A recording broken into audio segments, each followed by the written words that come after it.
हो चुका है और आईटी का रिजल्ट भी आ चुका है। तो जिसका जैसा गया। अब हम लोग आईआईटी 2026 का एम करेंगे।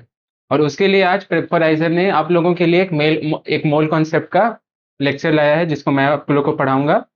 इस पूरे जर्नी में प्रेपराइजर की तरफ से मैं आपका साथ दूंगा और मैं आपका फिजिकल केमिस्ट्री का कंसेप्ट क्लियर करूंगा।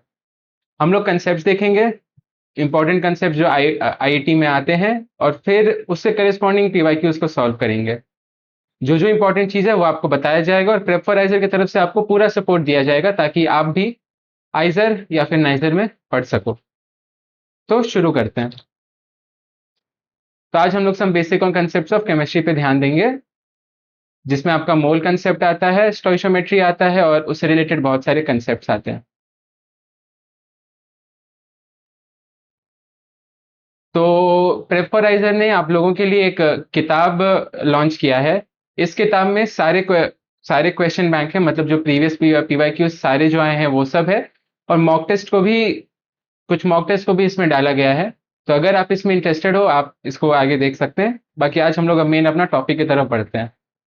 तो हम लोग कौन कौन सा टॉपिक आज डिस्कस करेंगे? हम लोग कुछ केमिकल कॉम्बिनेशन के लॉस के बारे में बात करेंगे, डाल्टन के एटॉमिक थ्योरी के बारे में बात करेंगे, मोल कंसेप्ट पे, एम्पिरिकल और मॉलिक्यूलर फार्मूला के बारे में, कॉन्सेंट्रेशन टर्म्स में, और फिर कुछ प्रैक्टिस क्वेश्चंस देखेंगे। अभी मेन मोटिव ये रहेगा कि हम लोग आपको कंसेप्ट अच्छे से बता सकें और क्वेश्चंस करा सकें। बाद में क्वेश्चंस वाला भी हम एक स्पेसिफिक लेक्चर लाएंगे, जिसमें हम लोग केवल क्वेश्चंस को डिस्कस करेंगे। तो मैटर को दो चीज में बांटा गया है, और उसका बेसिस है उसका स्टेट फिजिकल, उसका बेसिस है फिजिकल क्लासिफिकेशन या फिर केमिकल क्लासिफिकेशन। मतलब हम लोग देख के अंतर कैसे कर सकते हैं। तो फिजिकल क्लासिफिकेशन में तीन स्टेट्स आ जाते हैं मैटर के। आप लोग कहोगे कि मैटर के और भी स्टेट्स होते हैं, बट मोस्टली अभी भी हम लोग तीन ही स्टेट्स के बारे में पढ़ते हैं। प्लाज्मा और बोस-आइंस्टाइन कंडेंसेट के बारे में उतना बात नहीं करते हैं।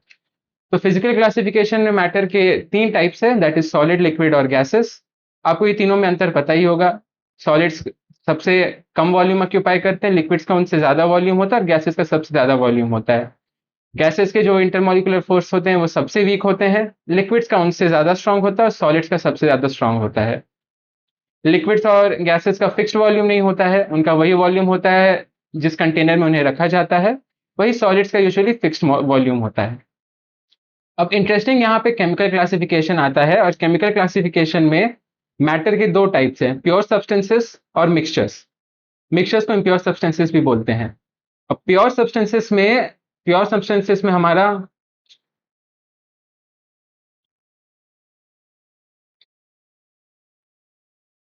एक मिनट कलर बदलने दीजिए। हाँ, प्योर सब्सटेंसेस में हमारा दो चीजें आती हैं, एलिमेंट्स आते हैं और कंपाउंड्स आते हैं। तो एलिमेंट्स में हमारे वो सारी चीज हो जाएंगे जो हमारे पीरियोडिक टेबल में हम देखते हैं। एलिमेंट्स हमारे पास 118 टाइप्स के हैं, और ये एलिमेंट्स ही है जो हमारे आसपास के सारी चीजों को बनाते हैं। तो एलिमेंट से कॉम्बिनेशन से जो चीजें बनती है उसको हम कंपाउंड कहते हैं।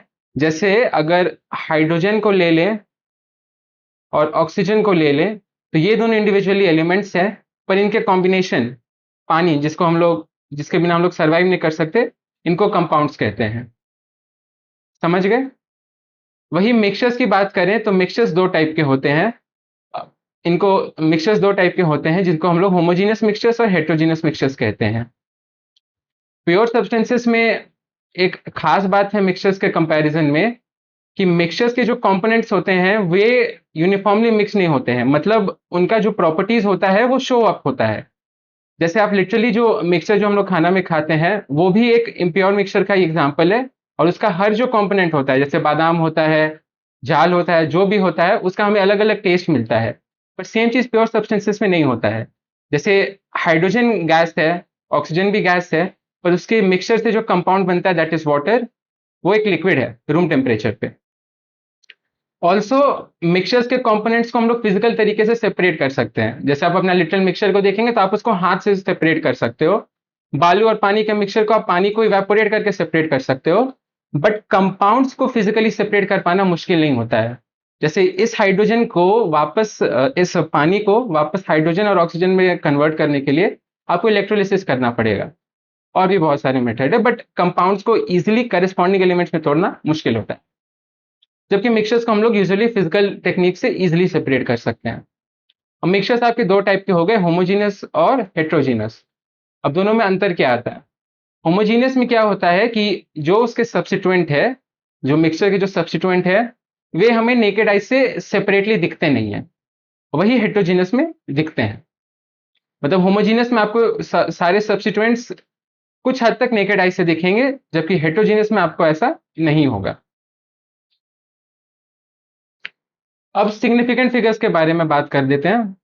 तो सिग्निफिकेंट फिगर्स को लेके बहुत सारे रूल्स हैं, पहले इन रूल्स को एक बार पढ़ लेते हैं। अगर डेसिमल पॉइंट, जैसे आपका कोई नंबर है, जैसे आप यहाँ पे ले लीजिए 0.4452, अब इसके पहले जितने भी जीरोस हैं, ठीक है, यहाँ पे आप एक जीरो लिखो, दो जीरो लिख दो, तीन जीरो लिख दो, या फिर चार जीरो लिख दो, तो यहाँ पे जितने भी सारे जीरोस हैं, ये वाले, ये पांचों जीरोस, इसको आपको सिग्निफिकेंट फिगर में काउंट नहीं करना है। बाकी आपको थोड़ा देर में मैं इसका एक शॉर्टकट बताऊंगा, जिससे आपको ये अधिकतर नियम याद नहीं रखने पड़ेंगे, क्योंकि इसके नियम्स में, इसके रूल्स में बहुत ज्यादा कंफ्यूजन होता है। जैसे यहाँ पे एग्जाम्पल दिया हुआ है, 0.0072 में केवल दो सिग्निफिकेंट फिगर्स है, क्योंकि ये सारे जो जीरोस है इनको काउंट नहीं करना है। सिमिलरली यहाँ पे 0.0070 में दो सिग्निफिकेंट फिगर्स है, तो इसमें ये दोनों डिजिट्स को सिग्निफिकेंट फिगर माना जा रहा है। ठीक है, अगर दो चीजों का एडिशन और सब्ट्रैक्शन हो रहा है, तो जो उनमें जो एरर आएगा वो उनके इंडिविजुअल एरर्स का सम होता है, ये एरर वाला कंसेप्ट है। और सेम चीज मल्टीप्लीकेशन और डिवीजन में होता है। तो ये हम लोग केमिस्ट्री में ज्यादा यूज नहीं करेंगे, बट ये एक कंसेप्ट रहता है। ठीक है, बाकी मैं आपको सिग्निफिकेंट फिगर्स के लिए एक ऐसा रूल बताऊंगा जिसके लिए आपको ये सब उतना ध्यान नहीं देना पड़ेगा। पहले एग्जांपल्स थोड़ा देख लेते हैं। तो ट्रिक क्या है? पहला जो नंबर है हमारे पास, देखिए 0.0426, ठीक है। अब आपको इसमें नंबर ऑफ सिग्निफिकेंट डिजिट्स बताने हैं। मान लीजिए डेसिमल पॉइंट यहाँ पे होता नहीं, ठीक है, तो आप इस नंबर को क्या बोलते हैं? आप इस नंबर को बोलते हैं 426। 426 का नंबर ऑफ सिग्निफिकेंट फिगर्स 3 होगा। ठीक है, सिंपल ऐसे ही। अब अलग एग्जांपल लेते हैं, बी को लेते हैं। तो बी में आपको दिया हुआ है 4.50 इंटू 10⁻3। एक्सपोनेंट्स में एक स्पेशल केस आ जाता है, यहाँ पे जो भी नंबर आपको दिया हुआ है उतने नंबर ऑफ सिग्निफिकेंट फिगर्स होंगे। तो इसमें जो नंबर ऑफ सिग्निफिकेंट फिगर्स होंगे वो होंगे 4.50 में जितने हैं उतने, और वो आपका 3 हो जाएगा। ठीक है, अगला देखते हैं 0.00269। ठीक है, मान लीजिए डेसिमल पॉइंट नहीं होता यहाँ पे, अभी के लिए इसको हटा देते हैं। तो आपके पास कौन सा नंबर बनता? 269। इसमें सिग्निफिकेंट फिगर्स आपके 3 है। सिमिलरली लास्ट ऑप्शन देखिए 2.075। इसमें अगेन आप डेसिमल पॉइंट को हटा दीजिए, क्या नंबर बनता? 2075। इसमें 4 सिग्निफिकेंट फिगर्स हैं। तो ट्रिक क्या है कि आपको डेसिमल पॉइंट को, अगर डेसिमल पॉइंट है क्वेश्चन में, तो आपको इसको इग्नोर करना है, और कौन सा जो भी मीनिंगफुल नंबर बन रहा है उसको काउंट करना है, वो आपका सिग्निफिकेंट फिगर होगा। जैसे एक और एग्जांपल के लिए मैं इसको मिटा दे रहा हूं। आपके पास नंबर दिया हुआ है 0.002730। लेट्स से आपके पास ये नंबर दिया हुआ है। अब फिर क्या करोगे? अब डेसिमल पॉइंट हटा दोगे। इस बार कौन सा नंबर बन रहा है? ओ, इस बार कौन सा नंबर बन रहा है? 2, यहाँ पे लिख देता हूं 2730। इसको आप क्या पढ़ोगे? 2730। तो इसमें जो नंबर ऑफ सिग्निफिकेंट फिगर्स होंगे वो 4 होंगे। तो आपको ऐसे करना है। बाकी एक स्पेशल केस ये एक्सपोनेंट्स वाला आ जाएगा, जिसमें अगर 4.50 लिखा हुआ है, अगर यहाँ पे ये सेम चीज आपका 4.500 लिखा हुआ होता, तब आप इसको 3 की जगह 4 बोलते हैं। ठीक है, क्योंकि आपके यहाँ पे 4.500 है। यहाँ तक ठीक है। और सिग्निफिकेंट फिगर्स में एक नियम आ जाता है कि अगर ये सेम नंबर, मतलब डेसिमल पॉइंट का बात ही नहीं होता, तो मान लीजिए आपको बोला जाता है कि आप 4500, इसका आप सिग्निफिकेंट फिगर्स आपको निकालना है, तो इसमें वो नियम नहीं लगेगा, वो बस तभी है जब डेसिमल पॉइंट हो। तो इसका नंबर ऑफ सिग्निफिकेंट फिगर्स 2 होता है। पर यही इस नंबर के बाद अगर एक डेसिमल पॉइंट है, मतलब बताया जा रहा है कि हाँ यही नंबर है, 4500 ही नंबर है, डेसिमल पॉइंट से पता चल जाता है ये बात, तब फिर इसका नंबर, इसका जो होगा सिग्निफिकेंट फिगर्स वो 4 होगा। तो ये वाला एक चीज है जो स्ट्रिक्ट से नहीं होगा, और ये आपको ध्यान में रखना है। अगर पॉइंट नहीं है बाद में तो इसका सिग्निफिकेंट फिगर 2 होगा, ये दोनों जीरोस को काउंट नहीं करना है। वही अगर लास्ट में पॉइंट दिया हुआ है तो ये दोनों जीरोस को भी आप काउंट करोगे, और फिर इसका नंबर ऑफ सिग्निफिकेंट फिगर्स 4 होगा। समझ गए? अब अगला चलते हैं आगे। Laws of chemical combinations. तो कुछ कुछ लॉज है जो हम लोग मोल कंसेप्ट में देखते हैं। पहला है लॉ ऑफ हाँ पहला है law of conservation of mass. Simple सा ये बोलता है कि मैटर को क्रिएट या फिर डिस्ट्रॉय नहीं किया जा सकता है। तो अगर कोई केमिकल रिएक्शन हो रहा है तो जो स्टार्टिंग में जितना टोटल मास रहेगा, एंड प्रोडक्ट में भी उतना ही मास रहेगा। मास का लॉस कभी नहीं होगा, आइडल वो एनर्जी में कन्वर्ट हो जाएगा, बट ओवरऑल जितने लेफ्ट हैंड साइड में मास था उतना ही राइट हैंड साइड में मास होगा। तो यहाँ पे जैसे एग्जांपल है 2 mg plus O2 gives 2 mgO। तो यहाँ पे मैग्नीशियम का मास कितना होता है? 24 होता है। अब उसका आपने कितना लिया है? 2 मोल्स लिया, इलेक्ट्रॉइस लिया है, तो इधर 48 ग्राम्स है, प्लस ऑक्सीजन। ऑक्सीजन का मास कितना होता है? 32 होता है। तो आपका लेफ्ट हैंड साइड में कितना मास है? अ, तो आपका लेफ्ट हैंड साइड में कितना मास है? 48 प्लस 32, जो कि आपका 80 होगा। राइट हैंड साइड में देखिए, यहाँ पे आपका कितना है? mg है या फिर और O है, तो mg का मास 24 होगा फिर से। ऑक्सीजन का मास कितना होगा? 16 होगा।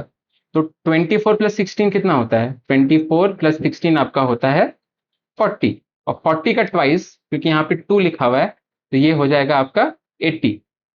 तो जितना लेफ्ट हैंड साइड में मास था उतना ही राइट हैंड साइड में मास होगा। तो यही आपका पहला law of conservation of mass बताता है। सिंपल आप दूसरा वाला में भी सेम चीज आप देख सकते हैं। फिर पॉइंट ये है कि law of conservation of mass को फॉलो करने के लिए हम लोग इक्वेशन को बैलेंस करते हैं, क्योंकि जो इक्वेशन बैलेंस नहीं होगी उसमें law of conservation of mass follow नहीं होगा। एंड ये एक बहुत बड़ा प्रॉब्लम है, क्योंकि law of conservation of mass हमेशा फॉलो होता है। ठीक है। अगला जो है वो है अपना लॉ ऑफ डेफिनेट प्रोपोर्शन। तो ये लॉ कहता है कि जो एक केमिकल कंपाउंड है उसमें हमेशा सेम एलिमेंट्स होंगे, और वो सेम ही तरीके से कंबाइन करेंगे मास के रूप में। जैसे CO2 का यहाँ पे एग्जांपल है, तो CO2 में देखिए C है, O2 है, मतलब 2 ऑक्सीजन है। ठीक है। कार्बन का मास कितना होगा? 12। ऑक्सीजन का मास कितना होगा? 16, पर 2 ऑक्सीजन है तो कितना? 32। दोनों का रेशियो लेते हैं, 4 3 ज़ा 12, 8 4 ज़ा 32। ठीक है। क्या रेशियो आया? 3:8। तो अब दुनिया में CO2 कहीं से भी उठा लीजिए, उसमें कार्बन और ऑक्सीजन का मास का रेशियो 3:8 होगा। सिमिलरली वाटर के केस में, वाटर कितना, हाइड्रोजन यहाँ पे कितना है? 2 हाइड्रोजन है, एक हाइड्रोजन का मास 1 होता है, 2 हाइड्रोजन का मास 2 होगा। यहाँ तक ठीक है। ऑक्सीजन का मास 16 होगा। ठीक है। तो मास वाइज इनका रेशियो ले तो ये कितना हो जाएगा? 1:8। और एक काउंट वाइज रेशियो ले तो ये हो जाएगा 2 हाइड्रोजन और 1 ऑक्सीजन, तो 2:1। तो आप दुनिया से कहीं भी वाटर उठाएंगे उसका रेशियो 2:1 ही आएगा, हाइड्रोजन और ऑक्सीजन का। ठीक है। अब हम लोग आगे बढ़ते हैं।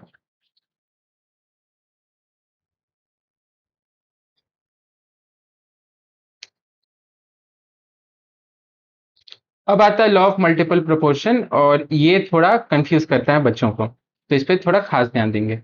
तो पहली बात इसमें नोट करने लायक है, व्हेन 2 एलिमेंट्स। तो पहली बात, इसमें 2 ही एलिमेंट्स के बारे में बात हो रहा है। ठीक है। And they when they combine to form 2 और more compounds, the different mass of one of the elements and the fix mass of the one with which it combines always forms a whole number ratio. Definition बड़ा confusing है, example देखते हैं। यहाँ पे क्या है?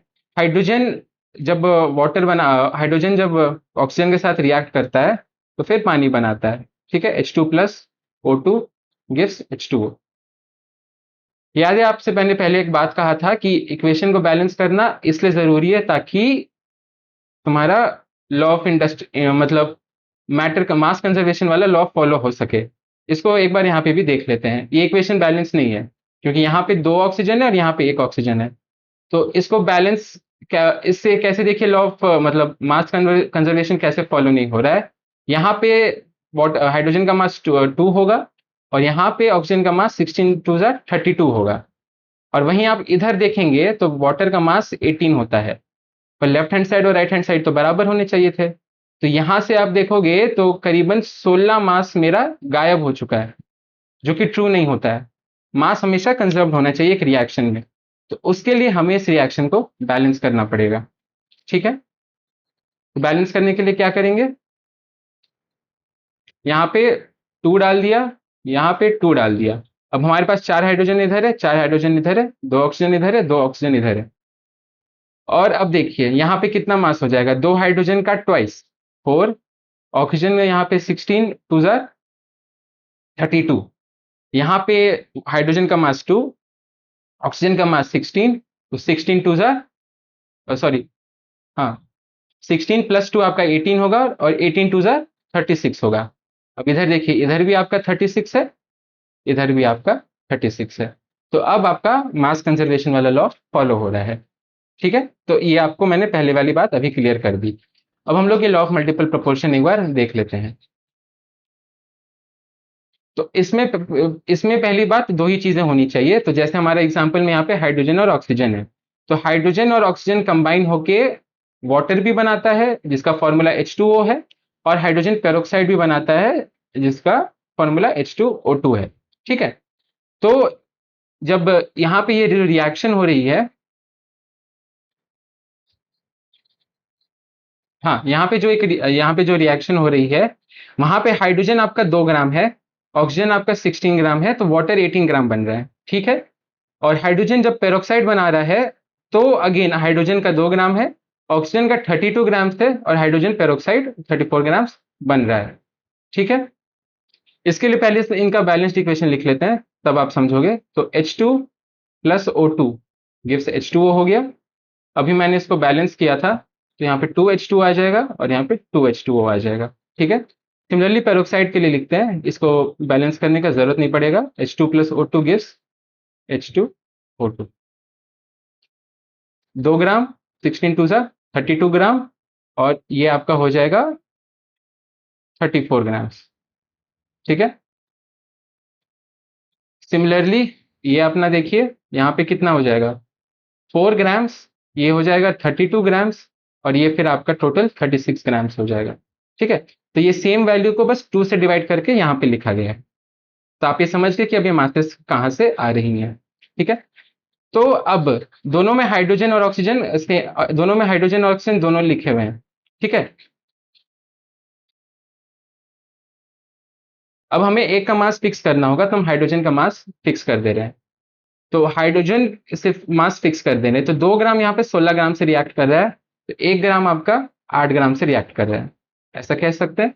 Similarly यहाँ पे जो 2 ग्राम है वो 32 ग्राम से रिएक्ट कर रहा है, तो 1 ग्राम आपका 16 ग्राम से रिएक्ट करेगा। तो मैंने दोनों को साइड बाय साइड एक रेशियो के फॉर्म में लिख दिया। अब आप इसका रेशियो लोगे तो ये आपका आएगा, 4 से डिवाइड करेंगे तो 2:8, अच्छा 8 से सीधे डिवाइड करेंगे तो 1:2। तो आपका जो रेशियो आएगा, जो 1:2 आएगा, जो कि एक सिंपल होल नंबर रेशियो है। तो यही लॉ ऑफ मल्टीपल प्रोपोर्शन कहता है। हमेशा इसमें एक बात याद रखिएगा कि ये केवल 2 एलिमेंट्स के बारे में बात कर रहा है, तो 2 एलिमेंट्स के कंसिडरेशन में ही लॉ ऑफ मल्टीपल प्रोपोर्शन लगेगा। और इसमें एक का मास आपको फिक्स करना है, हम लोग ने हाइड्रोजन का मास फिक्स किया था। ठीक है,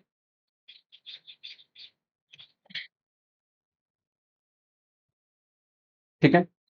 अब आता है गे लुसाइक्स लॉ ऑफ गैसियस वॉल्यूम। तो इन्होंने कहा था कि जब गैसेस रिएक्ट कर रही हैं या फिर गैस ऐसे प्रोडक्ट के रूप में बन रहा है, तो उनका जो रिएक्शन होता है वो उनका वॉल्यूम का रेशियो पे, मतलब जो रेशियो होता है उनके वॉल्यूम्स का, वो एक सिंपल सा होल नंबर रेशियो होता है।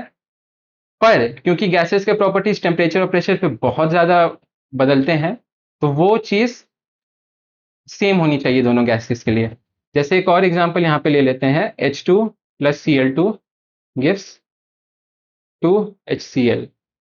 मैंने बैलेंस करने के लिए यहाँ पे 2 लिखा।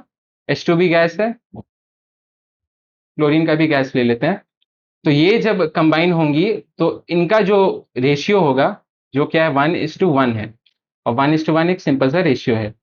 तो हमेशा वही स्पेसिफिक वॉल्यूम रेशियो में कंबाइन करेंगे, और ये जो रेशियो रहेगा वो एक सिंपल होल नंबर। अब हम लोग एवोगाड्रोस लॉ की तरफ जाते हैं। तो ये लॉ कहता है कि equal volumes of all gases at the same temperature and pressure should contain equal number of molecules. तो आप दो गैसेस ले लेते हैं, जैसे H2 ले लीजिए एंड O2 ले लीजिए। तो एवोगाड्रोस लॉ के रुकिए, अगर आप 22 लीटर H2 लेते हैं और आप 22 लीटर O2 लेते हैं, मतलब दोनों का वॉल्यूम सेम है और टेम्परेचर दोनों का 273 केल्विन है और प्रेशर 1 atm है, तो जितने मॉलिक्यूल्स ऑक्सीजन के होंगे 22 लीटर में, उतने ही मॉलिक्यूल्स हाइड्रोजन गैस के होंगे 22 लीटर में। तो ये आपका एवोगाड्रोस लॉ कह रहा है। ठीक है। अब आपको कंफ्यूज करने के लिए एग्जामिनर्स क्या करते हैं, यहाँ पे जो लास्ट वर्ड है मॉलिक्यूल्स, उसको एटम्स में कन्वर्ट कर देते हैं, और इसमें फिर हमारा नंबर कट जाता है, क्योंकि हम लोग इसको इतना अच्छा से ध्यान नहीं देते हैं। अब एटम से फर्क क्या पड़ेगा? एवोगाड्रो साहब ने मॉलिक्यूल्स के बारे में बात किया, उन्होंने एटम्स के बारे में नहीं कहा है। तो अभी हाइड्रोजन गैस में 2 हाइड्रोजन है और ऑक्सीजन गैस में 2 ऑक्सीजन है। तो ये लॉ, क्योंकि दोनों का जो मतलब हाइड्रोजन गैस का जो एक यूनिट है, क्योंकि उसमें 2 हाइड्रोजन है और ऑक्सीजन में भी 2 ऑक्सीजन ही है, ऑक्सीजन गैस में भी 2 ऑक्सीजन है, तो एटम्स के लिए भी ये ट्रू होल्ड करेगा। पर वही यहाँ पे ऑक्सीजन गैस की जगह आपके पास ओजोन होता, तो हर ओजोन मॉलिक्यूल में 3 ऑक्सीजन है, और क्योंकि ये 3 ऑक्सीजन है तो नंबर ऑफ एटम्स ओजोन में ज्यादा होंगे, थ्राइस होंगे, और यहाँ पे ट्वाइस होंगे। तो ये आपको ध्यान रखना है कि अगर ये स्टेटमेंट के रूप में दिया हुआ है तो लास्ट में मॉलिक्यूल्स वर्ड होना चाहिए, एटम्स नहीं होना चाहिए, नहीं तो फिर वो एवोगाड्रोस लॉ नहीं है, वो एक गलत लॉ है। ठीक है। अब हम लोग आगे बढ़ते हैं। हम लोग डाल्टन्स एटॉमिक थ्योरी पे। तो डाल्टन अपने समय के बहुत बड़े साइंटिस्ट थे, और हुआ क्या है कि उन्होंने एक एटॉमिक थ्योरी दिया था, क्योंकि वो बड़े नाम थे तो उनका बात बहुत लोगों ने सीरियसली लिया था। अब हम लोग क्योंकि साइंस में बहुत ज़्यादा आगे बढ़ चुके हैं, तो उनके अधिकतर एटॉमिक थ्योरीज गलत हैं, पर अभी भी हम लोग हिस्टोरिकल रेफरेंस के रूप में उनको पढ़ते हैं। तो उनका पहला लॉ ये था कि सारा मैटर जो है वो it is composed of small indivisible particles called atoms. Atoms का खुद मतलब इंडिविजिबल होता है, पर ये गलत है। अब अभी आप लोग ये बात जानते हो, हम लोग एटम को किस में तोड़ पाए हैं? इलेक्ट्रॉन्स, प्रोटॉन्स एंड न्यूट्रॉन्स में तोड़ पाए हैं। ठीक है। और भी बहुत सारे सब एटॉमिक पार्टिकल्स हैं जिसको साइंटिस्ट लोग डिस्कवर करते रहते हैं, बोसॉन, न्यूट्रिनो, एंटी न्यूट्रिनो, ये सब। पर डाल्टन ने उस समय ये थ्योरी दिया था। अब फिर डाल्टन ने कहा atoms of the same element are identical in mass and properties while atoms of different elements differ. तो ये बात कुछ हद तक सही है, बट ये वाला फ्रेज में प्रॉब्लम है। क्यों? क्योंकि अब हमें पता है कि आइसोटोप्स एग्जिस्ट करते हैं। आइसोटोप सेम एलिमेंट है, बस उनका मास डिफरेंट होता है, क्योंकि उनका नंबर ऑफ न्यूट्रॉन्स अलग होता है। ठीक है। जैसे क्लोरीन का ले लेंगे तो एक 37 क्लोरीन भी एग्जिस्ट करता है, एक 35 क्लोरीन भी एग्जिस्ट करता है। तो इनका मास तो सेम नहीं है, इनका मास अलग है। तो डाल्टन का ये बात भी गलत है। Atoms combine in simple whole number ratios to form compound. Okay, ये बात भी कुछ हद तक सही है। कुछ कुछ ऐसे कंपाउंड हैं जो मिले हैं, बहुत रेयर है, जो ये simple whole number ratio follow नहीं करते हैं। ठीक है। और लास्टली यहाँ पे दिया हुआ है chemical reactions involve the rearrangement of atoms, atoms are neither created not destroyed in a chemical reaction. ये बात इनकी सही है और ये बात आज तक ट्रू होल्ड करती है। ठीक है। अब डाल्टन के एटॉमिक थ्योरी का मतलब प्रॉब्लम, तो प्रॉब्लम ये है कि it does not explain the structure of an atom. इन्होंने एटम के अंदर जाने का कभी सोचा ही नहीं, क्योंकि इनके हिसाब से एटम को कभी तोड़ा ही नहीं जा सकता था। It fails to explain binding forces between atoms in a compound. उनके हिसाब से एटम स्टेबल था, और क्योंकि एटम के अंदर कुछ नहीं है, तो फिर दो एटम के बीच में फोर्सेस के लिए रिस्पॉन्सिबल कौन है, वो डाल्टन कभी एक्सप्लेन कर ही नहीं पाए। इन्होंने कभी एटम और मॉलिक्यूल के बारे में बात नहीं की। और गे लुसैक्लो जो अभी हम लोग ने देखा, उन्होंने कहा था कि जब गैसेस कंबाइन कर रहे हैं तो इक्वल वॉल्यूम के रेशियो में कंबाइन कर रहे हैं, और डाल्टन इस बात से खुश नहीं थे, क्योंकि उनका मानना था कि मास के हिसाब से कॉम्बिनेशन होता है। तो ये सब ड्रॉबैक थे उनके एटॉमिक थ्योरी की। और अभी मैंने बताया आपको कि कैसे उनके अधिकतर चीजें गलत हैं, तो ऑफकोर्स उनका थ्योरी अभी फॉलो नहीं किया जाता है। अब आगे कुछ कुछ टर्म्स पढ़ते हैं जो हम लोग अच्छे से पढ़ेंगे, मतलब थोड़ा कंफ्यूजन होता है तो उसको क्लियर करेंगे अच्छे से। तो पहला आता है एटॉमिक मास। तो मतलब सबसे ज्यादा लाइटेस्ट एलिमेंट जो हमें पता है, लाइटेस्ट एलिमेंट अपना हाइड्रोजन है, ठीक है। और सबसे ज्यादा जरूरी हमारे लिए क्या है? ऑक्सीजन है। इसके बावजूद कार्बन को रेफरेंस के रूप में लिया जाता है एटॉमिक मास को मेजर करने के लिए। वो इसलिए लिया जाता है क्योंकि कार्बन रिलेटिवली मिलना आसान है। कार्बन सारे ऑर्गेनिक कंपाउंड्स में मिलता है, इसलिए ऑर्गेनिक केमिस्ट्री में हम लोग कार्बन के ही बारे में डिस्कस करते हैं। तो जब लाइक केमिस्ट जो थे पहले जमाने के, वो हाइड्रोजन को रेफरेंस लेके अपने काम करते थे, और फिजिसिस्ट ऑक्सीजन को लेके काम करते थे। फिर फाइनली आईयूपीएसी ने सेटल किया कि हाँ, हम लोग कार्बन को रेफरेंस लेंगे चीजों को मेजर करने के लिए। तो फिर फिर डेफिनेशन दिया गया एक एएमयू का। और एक एएमयू आपका होता है 1/12 1/12 mass of a carbon C12 atom. यहाँ पे C12 लिखने का ये मतलब है क्योंकि कार्बन के भी आइसोटोप्स होते हैं C13 एंड C14।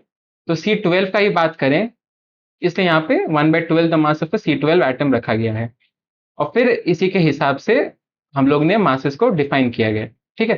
तो कार्बन 1 एमयू का आपको डेफिनेशन समझ में आ गया।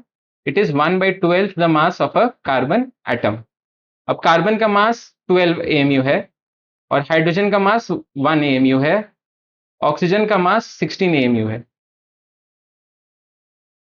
तो आप कार्बन का मास लीजिए, उसका 1/12 करिए, और फिर बाकी चीजों का मास उस 1/12 से कंपेयर करिए, एंड तब आपको ये सब 1 एमयू 16 एमयू ये सब वैल्यूज मिलेंगे। यहां तक ठीक है। अब 1 एमयू को लेटर मास स्पेक्ट्रोस्कोपी और अलग अलग तरीके से इसका एग्जैक्ट वैल्यू निकाला गया। तो 1 एमयू हमारा ये होता है। तो ये वैल्यू आपको हमेशा ध्यान में रखना है कि 1 एमयू इतना होता है। ठीक है। अब आता है ग्राम एटॉमिक मास, और ये चीज अब बच्चों को बहुत ज्यादा कंफ्यूज करता है एग्जाम में। तो it is the mass of 1 mole atoms expressed in gram. अब उससे पहले मोल बताना होगा क्या होगा। तो 1 मोल, अगर 1 मोल कोई आपको बोलता है तो आपको कंसिडर करना है 6.022 इंटू 10⁻23 पार्टिकल्स। और यहाँ पे मैंने पार्टिकल्स बोला, ये एटम्स भी हो सकते हैं, मॉलिक्यूल्स भी हो सकते हैं। ठीक है। तो मैंने एक चीज यहाँ पे स्पेसिफाई नहीं की। तो इतने नंबर ऑफ पार्टिकल्स को हम लोग 1 मोल कहते हैं। ठीक है। और इंटरेस्टिंगली क्या हुआ कि जैसे अभी मैंने बोला आपको, हाइड्रोजन का मास 1 एमयू है। ठीक है। हाइड्रोजन गैस का मास 2 एमयू होगा। ठीक है, क्योंकि उसमें 2 हाइड्रोजन है तो 2 एमयू होगा। अब आप इसका 1 मोल लेंगे, 1 मोल ऑफ H2 गैस। ठीक है। तो इसका जो मास आता है वो 2 ग्राम्स आता है। ठीक है। तो इसको हम लोग, मतलब 1 मोल का यही सिग्निफिकेंस है कि जो एमयू में जितना मास था, अगर आप वही पार्टिकल का 1 मोल लोगे तो उसका मास उतना ही, मतलब पहले का नंबर सेम रहेगा, यूनिट ग्राम में कन्वर्ट हो जाएगा। तो ये 1 मोल का मतलब है। बाकी आगे हम लोग देखेंगे कि मोल्स को कैलकुलेट कैसे करते हैं। तो gram atomic mass is the mass of 1 mole atoms expressed in grams. ठीक है। तो अगर आपको नंबर ऑफ ग्राम एटम्स निकालने एलिमेंट के, तो आपको उसका गिवन मास पता होना चाहिए, और बाई मोलर मास, मतलब आप एक तरीके से मोल्स ही उसके निकाल रहे हो। तो ग्राम एटॉमिक मास पे ध्यान देना, ग्राम आगे लिखा हुआ है, ग्राम पीछे रहेगा तो वो एक यूनिट के रूप में है, पर ग्राम आगे लिखा हुआ है तो वो आपको मोल्स बोल रहा है। जैसे आपको बोलेगा 2 ग्राम एटॉमिक हाइड्रोजन। ठीक है। इसको मैं मिटा देता हूँ, थोड़ा कंफ्यूजन हो। आपको पूछा जाएगा 2 ग्राम एटॉमिक हाइड्रोजन। ठीक है। इसका मास। ठीक है। तो असल में ये आपसे पूछ रहा है कि 2 मोल H का मास कितना होगा। ठीक है। और ये कितना हो जाएगा? 2 ग्राम। क्योंकि एक का कितना होता है, 1 मोल का मास मैंने बोला 1 ग्राम होगा, तो 2 का 2 ग्राम होगा। और वही आपसे पूछा जाएगा कि आपके पास H एटम है, और उसका वैल्यू है 2 ग्राम, तो इसका मास क्या होगा, मतलब 2 ग्राम है तो वही मास होगा, तो ये 2 ही ग्राम्स आएगा। पर ग्राम आगे लिखने से वे मोल के बारे में बात कर रहे हैं। ये नोटेशन पहले यूज होता था, अभी तो साइंटिस्ट लोग इसको यूज नहीं करते हैं, पर एग्जामिनर आपको कंफ्यूज करने के लिए इसको यूज करते हैं। ठीक है। अगला देखते हैं। अगला आता है मॉलिक्यूलर मास और एटॉमिक मास। तो एटॉमिक मास एक एटम का मास हो जाएगा, जैसे एटॉमिक मास हाइड्रोजन का कितना है, 1 AMU।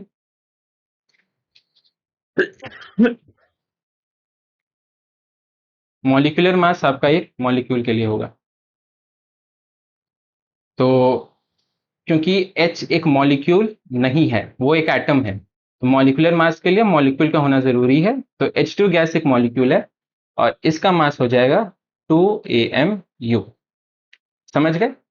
एटॉमिक मास एटम के लिए, मॉलिक्यूलर मास मॉलिक्यूल के लिए, दोनों का यूनिट AMU ही होगा। यहां तक ठीक है? अब ये एक हाइड्रोजन गैस का मॉलिक्यूल का मास 2 AMU है। वही आपको बोला जाता एक मोल हाइड्रोजन गैस का मास क्या है। तो आप यहाँ पे लिखते 2 तो आगे लिखते, पर आप आगे ग्राम लगा देते। ठीक है? सिमिलरली कोई अलग ले लेते हैं अच्छा खासा मॉलिक्यूल, SO2 ले लेते हैं, जो कि दिल्ली में पोल्यूशन के लिए रिस्पॉन्सिबल है। अब इसका एक मॉलिक्यूल का मास कितना होगा?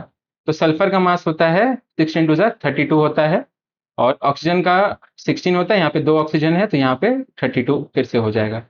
तो SO2 का मास 64 होता है। अब एक SO2 का पूछा जा रहा है, तो दिस विल बी 64 AMU, एक SO2 का मॉलिक्यूलर मास। इसका एटॉमिक मास डिफाइन नहीं कर सकते क्योंकि ये एटम है ही नहीं।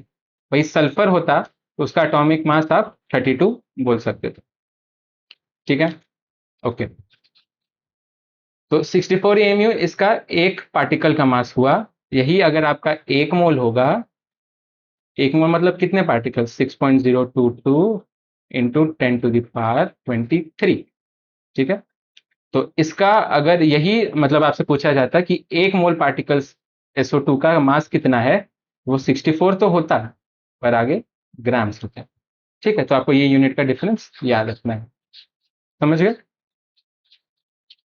तो एटॉमिक मास आपका एटम के लिए और मॉलिक्यूलर मास आपका मॉलिक्यूल के लिए। जैसे यहाँ पे हाइड्रोजन के लिए था, और यहाँ पे H2 के लिए 2 AMU। यही याद रखना है। अब AMU हम लोग बात करें, अगर कोई क्वेश्चन में आपसे एग्जैक्ट पूछेगा कि हाइड्रोजन का एग्जैक्ट मास कितना है हाइड्रोजन गैस का, तो आप क्या करोगे? 2 लिखोगे, AMU लिखोगे। पर ये तो AMU के टर्म्स में है, ये एग्जैक्ट मास नहीं है। एग्जैक्ट मास तो आप ग्राम या केजी में कन्वर्ट करोगे। तो उसके लिए आपको पिछले वाला नोटेशन यूज करना होगा, ये वाला। एंड देन आपको 2 इंटू 1.66 इंटू 10⁻⁻24 ग्राम लिखना होगा, जो कि आपका कितना हो जाएगा, 1.66 का डबल 2.32 इंटू 10⁻⁻24 ग्राम। ठीक है? ठीक है, तो ये एग्जैक्ट मास हो जाएगा ग्राम्स में। ठीक है? अब इस चैप्टर में आगे बढ़ने के लिए आपको कुछ कुछ यूनिट कन्वर्जन भी आने होंगे, तो वो आप लोग ऑनलाइन देख सकते हैं। और वो सब यूनिट कन्वर्जन आपको अच्छे से दिमाग में होने चाहिए ताकि आप उसको सॉल्व कर सकें। अच्छा, यहाँ पे एक क्वेश्चन भी है, what is the mass of 1 molecule of CO। पूछा क्या है? 1 मॉलिक्यूल CO का। CO क्या है? Carbon oxygen. कार्बन का मास 12, ऑक्सीजन का मास 16, तो इसका मास होगा 28। जोड़ दिया मैंने। 1 मॉलिक्यूल का पूछा है, AMU। 1 मोल होता 28 ग्राम। 1 ग्राम मॉलिक्यूल ऑफ CO होता, अगेन 28 ग्राम। और यहीं पे CO का 1 ग्राम होता तो वो 1 ग्राम ही होता। समझ गए? ठीक है, यही अंतर है ग्राम एटॉमिक और नॉर्मल ग्राम में, इसी में लोग कंफ्यूज होते हैं। तो इसका आप यहाँ पे लिख देंगे CO, इसका 12 AMU, इसका 16 AMU, टोटल आ जाएगा 28। ठीक है? अब आते हैं मोल कंसेप्ट में। ठीक है? तो मोल असल में एक ऐसा यूनिट है, ठीक है, और ये डिनोट करता है कितने सारे पार्टिकल्स को, 6.022 इंटू 10⁻23 पार्टिकल्स को। ठीक है? अब ये पार्टिकल्स को डिनोट कर रहा है, तो इसमें एटम्स भी आ सकते हैं, मॉलिक्यूल्स भी आ सकते हैं, आयंस भी आ सकते हैं, इलेक्ट्रॉन्स भी आ सकते हैं। ठीक है? अब ये डायग्राम से भयभीत मत होइए, एक आपको सिंपल सा रेशियो याद रखना है। तो आपको कभी भी नंबर ऑफ मोल्स निकालना है, जिसको मैं स्मॉल n से डिनोट करूंगा, तो ये आपका होगा गिवन मास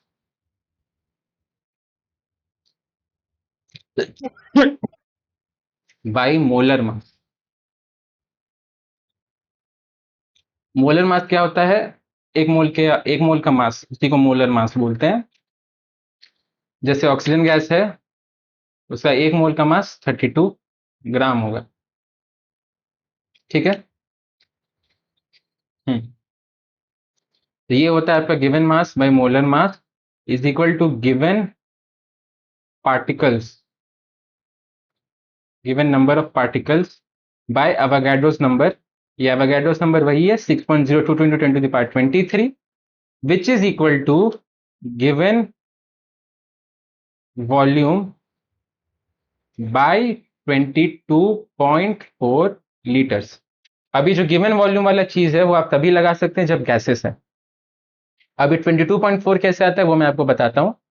और ये 22.4 को कभी कभी, क्योंकि ये लीटर में है और आपका गिवन वॉल्यूम अगर एमएल में हो, तो आपको इस लीटर को मिलीलीटर में कन्वर्ट करना पड़ेगा। एमएल इज मिलीलीटर, तो यहाँ पे आपका 22400 आ जाएगा 22.4 के जगह। तो आपको नंबर ऑफ मोल्स निकालने के लिए ये वाला फॉर्मूला याद रखना होगा। ठीक है। और आप यहाँ से देखेंगे कि वॉल्यूम का भी यूनिट लीटर है, इसका भी यूनिट लीटर है, लीटर लीटर कैंसिल आउट हो जाएगा। सिमिलरली गिवन मास का भी यूनिट ग्राम में होगा और मोलर मास का भी यूनिट ग्राम में होगा, ये मैंने आपको समझा दिया। तो यहाँ पे भी ग्राम ग्राम यूनिट कैंसिल हो जाएंगे, तो जो एन यहाँ पे आएगा नंबर ऑफ मोल्स, वो डायमेंशनलेस क्वांटिटी रहेगा। ठीक है। एन का वैल्यू 6.022 इंटू 10⁻23 आ गया और ये गिवन वॉल्यूम हो गया। ठीक है। तो ये 22.4 लीटर आपका आ गया। तो ये रेशियो इस चैप्टर का जान है और इसी से हम लोग सब चीज सॉल्व करेंगे। और बाकी कोशिश करेंगे फॉर्मूलाज कम से कम याद रखें, हम लोग ज्यादा से ज्यादा यूनिटरी मेथड से क्वेश्चन को सॉल्व करेंगे। ठीक है। यही सेम चीज ऊपर डायग्राम में लिखा हुआ है, आप लोग चाहो तो उसको आप देख सकते हैं। ठीक है। ओके। तो यहाँ पे एक वर्ड लिखा हुआ है एसटीपी। तो पहले क्या होता था, जब पहले आईआईटी जेईई के क्वेश्चंस बनते थे तो एक एसटीपी नाम का टर्म रहता था, एक एनटीपी नाम का एक टर्म रहता था, अब एक एसएटीपी नाम का भी एक टर्म रहता था। तो अब ये टर्म्स को यूज करना बंद कर दिया गया है, उतना इनका यूसेज होता नहीं है, अब सब चीजें एसटीपी में भी होती हैं। ऐसा भी हो चुका है कि लाइक क्वेश्चंस अगर एनटीपी में लिखा हुआ भी आपको दिखे तो आपको एसटीपी के ही कंडीशंस में सॉल्व करना है। हाँ, इनका फुल फॉर्म बता देता हूँ। STP standard temperature and pressure होता है, NTP normal temperature and pressure होता था, and SATP standard ambient temperature and pressure होता था। एसएटीपी तो पूरा बंद हो गया है, कभी कभी एनटीपी और एसटीपी में कंफ्यूजन हो जाता है। तो हमारे पास एक आइडियल गैस लॉ है जिसको हम लोग बोलते हैं जो कहता है PV is equal to NRT. तो पहली बात, ये आइडियल गैस लॉ है, तो ये केवल गैसेस के लिए ही होगा। यहाँ पे प्रेशर है, यहाँ पे वॉल्यूम है, यहाँ पे नंबर ऑफ मोल्स एन है स्मॉल से, ये आर है। आर होता है तुम्हारा यूनिवर्सल गैस कांस्टेंट और टी टेम्परेचर है। तो कोई भी एक आइडियल गैस ये लॉ फॉलो करती है। ठीक है। अब एसटीपी में क्या होता है, एसटीपी में हम लोग कुछ चीजें फिक्स कर देती हैं, ये कंडीशन है राइट। तो इसमें टेम्परेचर तुम्हारा 273 केल्विन होता है और जो प्रेशर होता है वो 1 बार होता है, दैट इज 1.1 डिवाइडेड बाय 1.0118। ठीक है। ये बार और एटीएम का रिलेशन है। ठीक है। और आर तो तुम्हारा यूनिवर्सल गैस कांस्टेंट है। ठीक है। आर को अभी हम लोग ले लेते हैं 0.0821। ठीक है। आर का भी मैं बता देता हूँ, आर का 3 वैल्यूज होते हैं, लाइक वैल्यू तो सेम है, यूनिट्स के हिसाब से अलग अलग आर के वैल्यूज लेते हैं, क्योंकि यहाँ पे प्रेशर और वॉल्यूम का अलग अलग यूनिट्स हो सकता है। टेम्परेचर तुम्हारा हमेशा केल्विन में ही रहेगा, तो उसको नहीं बदलेंगे। तो प्रेशर और वॉल्यूम के करस्पॉन्डिंग आर के 3 3 वैल्यूज लेते हैं ताकि हम लोग सॉल्व कर सके। ठीक है। तो आर का लीटर एटीएम पर मोल केल्विन में वैल्यू होता है 0.0821 लीटर एटीएम पर मोल केल्विन। ठीक है। ये आर का एक वैल्यू होता है। यही सेम चीज 8.314 होता है जूल पर मोल केल्विन पे। ठीक है। और ये होता है सेम चीज 2 कैलोरी पर मोल केल्विन। तो जो यहाँ पे जो यूनिट्स है प्रेशर और वॉल्यूम के, उसके हिसाब से ये आर के 3 वैल्यूज है। इसको अगर आप देखें कि ऑप्शंस बहुत दूर दूर हैं तो 0.0821 को आप 1/12 लेके भी सॉल्व कर सकते हैं, क्योंकि 1/12 भी रफली इतना ही आता है, रफली। ऑप्शंस दूर है तभी यूज करिएगा। तो एनटीपी और एसटीपी में अंतर क्या है? दोनों के केस में टेम्परेचर सेम है, प्रेशर सेम है, सॉरी प्रेशर में अंतर है, प्रेशर यहाँ पे 1 बार है एसटीपी में और एनटीपी पे वो 1 एटीएम है, ठीक है। तो उसके कारण आपके पास प्रेशर फिक्स्ड है, आपके पास नंबर ऑफ मोल्स मान लेंगे, आर का वैल्यू आप ये लोगे, टेम्परेचर भी फिक्स्ड है, तो बचता वेरिएबल क्या है? वॉल्यूम है।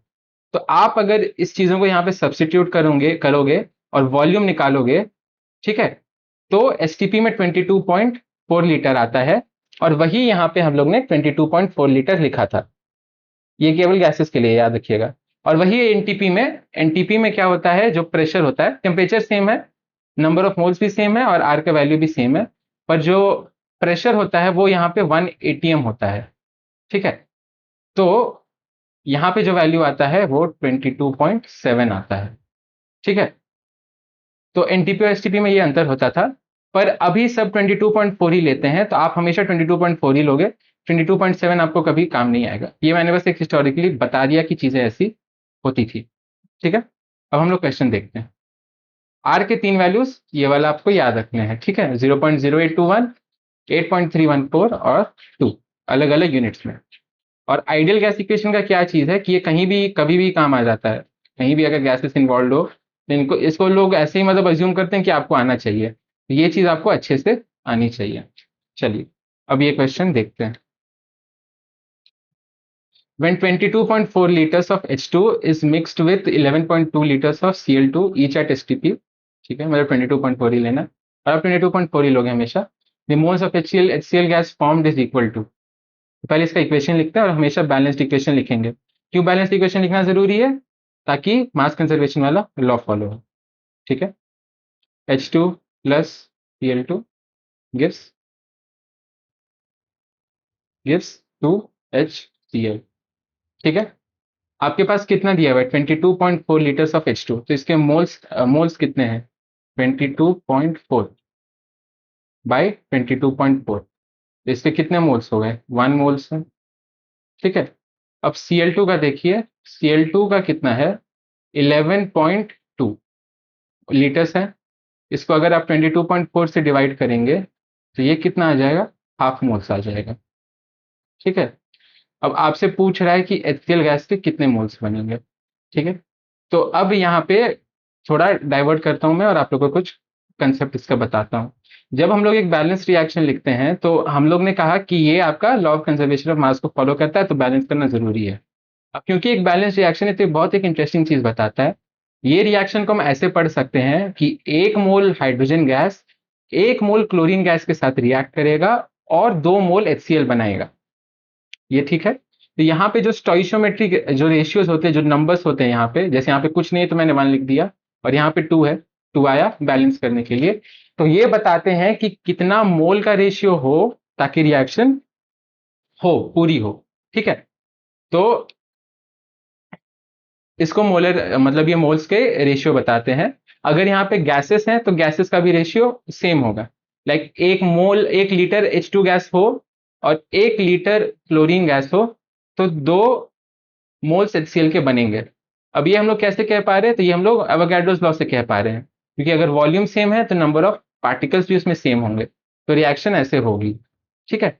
तो इस नंबर को स्टोइशियोमेट्रिक इंडेक्स बोलते हैं और ये हम लोग को बताता है कि एक रिएक्शन कराने के लिए किन चीजों की कितनी जरूरत है ताकि वो रिएक्शन प्रोसीड करे, मतलब वो रिएक्शन 100% कंप्लीट हो। अब यहाँ पे इस क्वेश्चन में क्या है, अगर इसको हम रीड करेंगे तो यहाँ पे 1 मोल हाइड्रोजन गैस को 1 मोल क्लोरीन गैस की जरूरत है ताकि HCl बने, ठीक है। पर यहाँ पे हमें दिया हुआ है 1 मोल हाइड्रोजन गैस और क्लोरीन का दिया हुआ है हाफ मोल हाइड्रोजन गैस। अब हाइड्रोजन गैस अगर 1 मोल है तो उसको तो 1 मोल क्लोरीन गैस की जरूरत थी, पर है तो हमारे पास हाफ मोल, तो अब हाइड्रोजन पूरा तो रिएक्ट नहीं कर पाएगा ना, इसका हाफ ही मोल रिएक्ट कर पाएगा, राइट। तो अब 2 HCl तो बनेगा नहीं, क्योंकि 2 HCl तभी बनता था जब ये भी 1 मोल हो और ये भी 1 मोल हो। तो क्लोरीन के कारण परेशानी हो रही है और इसी को हम लोग लिमिटिंग रिएजेंट बोलते हैं। मतलब इसके कारण क्या हो रहा है, जो रिएक्शन, मतलब ये चीज लिमिट कर रहा है रिएक्शन को 100% होने से, क्योंकि कुछ हाइड्रोजन गैस अब बच जाएगा। तो नॉर्मली 1 मोल से 1 मोल और 1 मोल कंबाइन करके यहाँ पे 2 मोल देते, पर क्योंकि ये हाफ मोल है तो अब हाइड्रोजन गैस भी हाफ मोल ही होगा। तो अब देखिए इसमें यूनिटरी मेथड कैसे यूज करना है। 1 मोल क्लोरीन गैस से 2 मोल HCl बनता, ठीक है। पर है आपके पास कितना, हाफ मोल क्लोरीन गैस से अब कितना बनेगा, 2 × ½ तो 2 × ½ कितना होता है, 1 मोल, ठीक है। तो कायदे से 2 मोल बनना चाहिए था, तो अब आपका 1 मोल ही HCl बनेगा, ठीक है। सिंपल सा यूनिटरी मेथड यूज करना है, तो इसका अब आंसर हो जाएगा 1 मोल HCl गैस बनेगा, ठीक है। ओके, तो इसका आंसर ये हो जाएगा। समझ गए आप लोग। वही अगर इस सेम क्वेश्चन में क्लोरीन गैस 1 मोल दिया होता तो कायदे से 2 मोल बनना होता और 2 मोल बनता भी, ठीक है। अगर यहाँ पे HCl ज्यादा होता, सॉरी यहाँ पे Cl2 ज्यादा होता, मान लीजिए यहाँ पे 3/2 मोल्स होता, तब हाइड्रोजन गैस लिमिटिंग रिएजेंट बन जाता। और फिर लिमिटिंग रिएजेंट के हिसाब से हम लोग लगाएंगे, जैसे यहाँ पे अभी हम लोग ने क्लोरीन के हिसाब से लगाया था। और अगर कोई लिमिटिंग रिएजेंट ना हो तब आप किसी को भी यूज करके सॉल्व कर सकते हैं, ठीक है। समझ गए, इसका आंसर ये हो जाएगा। अब अगला देखिए, the volume the volume of a drop of water is 0.018 ml, then the number of water molecules present in 2 drops water at room temperature is। तो आपको एक ड्रॉप ऑफ वाटर का वॉल्यूम दे चुका है, तो अब आपको निकालना है कि इसमें कितने number of water molecules present होंगे, ठीक है।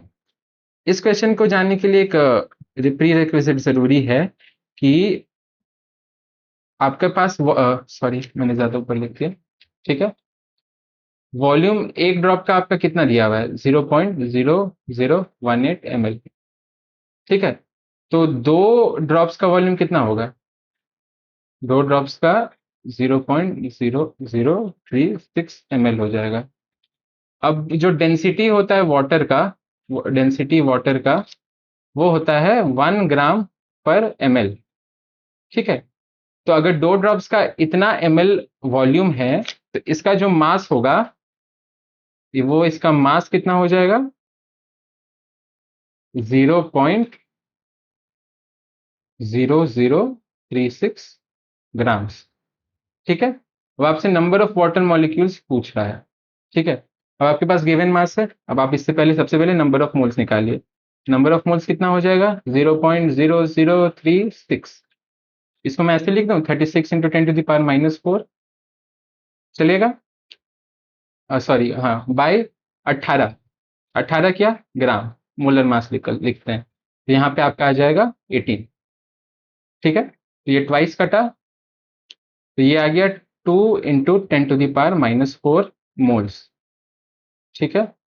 अब 2 × 10⁻⁻⁴ मोल्स इज इक्वल टू कितना हो जाएगा, number of particles by Na, right. अब मैं यहाँ पे लिख देता हूँ, क्योंकि ये वैल्यू भी आपको क्या देता है, नंबर ऑफ मोल्स ही देता है। तो आपका नंबर ऑफ मोल्स कितना आया, 2 × 10⁻⁻⁴। और नंबर ऑफ पार्टिकल्स आपसे पूछा है, पार्टिकल्स इस केस में क्या है, अपना वाटर मॉलिक्यूल्स है। तो इन उनको इसको Na से आप मल्टीप्लाई कर दोगे, तो 6 × 6.022 × 10⁻23। तो ये कितना हो जाएगा, 6×2 = 12.044 इंटू 23 और -4, 10⁻19। तो ये आपका आंसर हो जाएगा। समझ गए आप लोग, तो इसका आंसर ए हो जाएगा, ठीक है। अगला क्वेश्चन में बढ़ते हैं। अब आता है परसेंटेज कॉम्पोजिशन। तो परसेंटेज कॉम्पोजिशन का बस यही मतलब है कि हम लोग किसी के रिस्पेक्ट में परसेंटेज निकाल रहे हैं, ठीक है। तो इससे लाइक इसका कोई डेफिनेशन नहीं है, तो नॉर्मल परसेंटेज का ही डेफिनेशन है, ठीक है। पर इस पे क्वेश्चन बनते हैं। तो अगर जैसे आपके पास पानी है, पानी का तो एग्जाम्पल लिखा हुआ है, सल्फर ले लेते हैं, सल्फर डाइऑक्साइड। सल्फर डाइऑक्साइड का मास कितना होगा, 32 + 16 × 2, ये हो जाएगा आपका 64 AMU एक पार्टिकल का। वही अगर मोल्स में होता है तो यहाँ पे मैं ग्राम लिख देता। इसमें अगर मेरे से पूछा जाएगा कि इसमें सल्फर कितना है, तो ये हो जाएगा आपका 32 बाय टोटल मास कितना है 64 इंटू 100, जो कि आपका 50% हो जाएगा। सिमिलरली अगर यहाँ पे आपसे ऑक्सीजन पूछेगा कितना है, तो ऑक्सीजन के लिए भी सेम चीज हो जाएगा 32 बाई 64 इंटू 100, तो ये भी आपका 50% हो जाएगा। ठीक है, तो ये आपका परसेंटेज कॉम्पोजिशन होता है। ठीक है, तो यहाँ पे जो एग्जांपल दिया हुआ है सेम देखिए। वाटर का मास कितना हो जाएगा, 2 हाइड्रोजन है तो 2 प्लस 16 18 ग्राम। हाइड्रोजन के बारे में पूछेगा तो 2 हाइड्रोजन है तो 2 इंटू 1/18 इंटू 100, जो कि ये आ जाएगा। और वही ऑक्सीजन के बारे में पूछेगा तो बाकी 16 ग्राम ऑक्सीजन का है तो 16/18 इंटू 100 ये आ जाएगा। ठीक है, तो अब हम लोग ये क्वेश्चन देखते हैं कैफीन, जो आप लोग कॉफी में देखते हैं। तो उसका हम लोग को नाइट्रोजन, अच्छा एक मिनट। तो अब हम लोग को इस क्वेश्चन में पता करना है कि जो कैफीन है उसमें नाइट्रोजन एटम्स कितने प्रेजेंट है। ये वही कैफीन है जो आप लोगों के कॉफी में प्रेजेंट होता है। ठीक है, तो अब हम लोग मान लेते हैं कि कैफीन में एक्स नाइट्रोजन एटम्स प्रेजेंट है और बाकी जो भी प्रेजेंट है उसको वाई मान ले रहे हैं। उससे हमको मतलब नहीं है, ये वाई कार्बन ऑक्सीजन हाइड्रोजन कुछ भी हो सकता है, हम लोग को उससे मतलब नहीं है।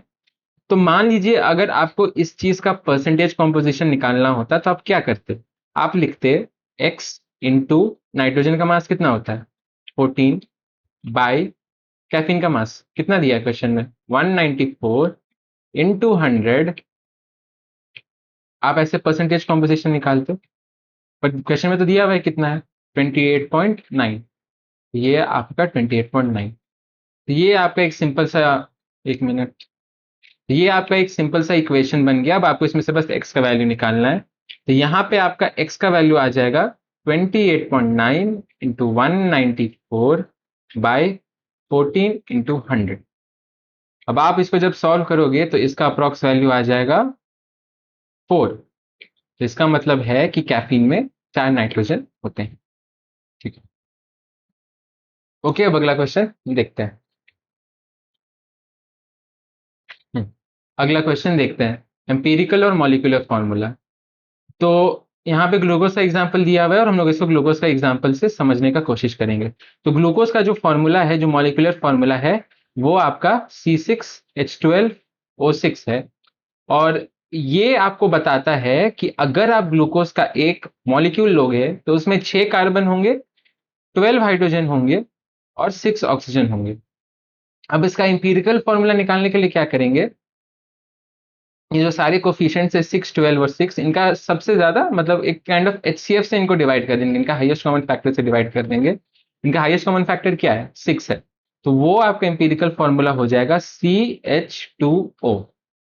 अब इस एम्पिरिकल फॉर्मूला में प्रॉब्लम क्या है, ये अगर एम्पिरिकल फॉर्मूला को मैं मॉलिक्यूलर फॉर्मूला मान लूं तो इसके हिसाब से ग्लूकोज का एक एटम में एक कार्बन होना चाहिए, 2 हाइड्रोजन होना चाहिए और एक ऑक्सीजन होना चाहिए। बट ये सच्चाई नहीं है। सच्चाई तो ये है कि 6 कार्बन होते हैं, 12 हाइड्रोजन होते हैं और 6 ऑक्सीजन होते हैं। बट यहाँ पे जो लिखा हुआ है एम्पिरिकल फॉर्मूला, ये इसका सच्चाई नहीं है। कोई कोई केसेस में सच्चाई हो सकता है बट एटलीस्ट ग्लूकोज के लिए तो ये है नहीं। तो फिर आप बोलोगे एम्पिरिकल फॉर्मूला पढ़ते क्यों है। एम्पिरिकल फॉर्मूला का बहुत सारा काम आता है। एक एग्जांपल दे रहा हूँ, बायोमोलिक्यूल्स में काम आता है। जब आप वहां पे कार्बोहाइड्रेट्स के बारे में पढ़ोगे तो अधिकतर जो कार्बोहाइड्रेट्स है उनका एम्पिरिकल फॉर्मूला यही होता है। तो अगर आप इस यूनिट को 6 से मल्टीप्लाई करोगे तो आपको ग्लूकोज मिल जाएगा, अलग से मल्टीप्लाई करोगे आपको अलग कार्बोहाइड्रेट मिल जाएगा। इसलिए हम लोग एम्पिरिकल फॉर्मूला को स्टडी करते हैं। ठीक है, अब एम्पिरिकल फॉर्मूला कब मॉलिक्यूलर फॉर्मूला के सेम हो सकता है, तो उसका एक एग्जांपल लेते हैं। Let's take the example of water. Water में 2 हाइड्रोजन है और एक ऑक्सीजन है, 2:1 का रेशियो है। अब आप इस रेशियो को छोटा कर सकते हो क्या, नहीं कर सकते हो। तो इस केस में इसका एम्पिरिकल और मॉलिक्यूलर फॉर्मूला सेम है। ठीक है, वही जिस केस में आप कर सकते हो, जैसे SO3, SO3 में भी आप नहीं कर सकते हो, बट वही H2O के साथ सेम H2O2 में आप इसको छोटा कर सकते हो, HO बना सकते हो। तो इस केस में एम्पिरिकल और मॉलिक्यूलर फॉर्मूला सेम नहीं है, पर क्योंकि आप पानी को और छोटा कर नहीं सकते हो कुछ कॉमन मल्टीपल लेके, क्योंकि 1 और 2 में कुछ कॉमन है नहीं, हाईएस्ट कॉमन फैक्टर 1 है, यहाँ पे हाईएस्ट कॉमन फैक्टर 2 था। तो इस केस में एम्पिरिकल और मॉलिक्यूलर फॉर्मूला सेम हो जाएंगे। ठीक है, अब यहाँ पे मॉलिक्यूलर फॉर्मूला हमेशा एम्पिरिकल फॉर्मूला से बड़ा होगा या फिर इक्वल होगा, तब होगा जब मॉलिक्यूलर और एम्पिरिकल फॉर्मूला सेम है। मॉलिक्यूलर फॉर्मूला हमेशा एम्पिरिकल फॉर्मूला से बड़ा होगा, और इनको जो लिंक करने वाला नंबर है वो n है, और n वही HCF है जो आप लोग लेके एम्पिरिकल फॉर्मूला बनाते हो। एग्जाम्पल से देखते हैं।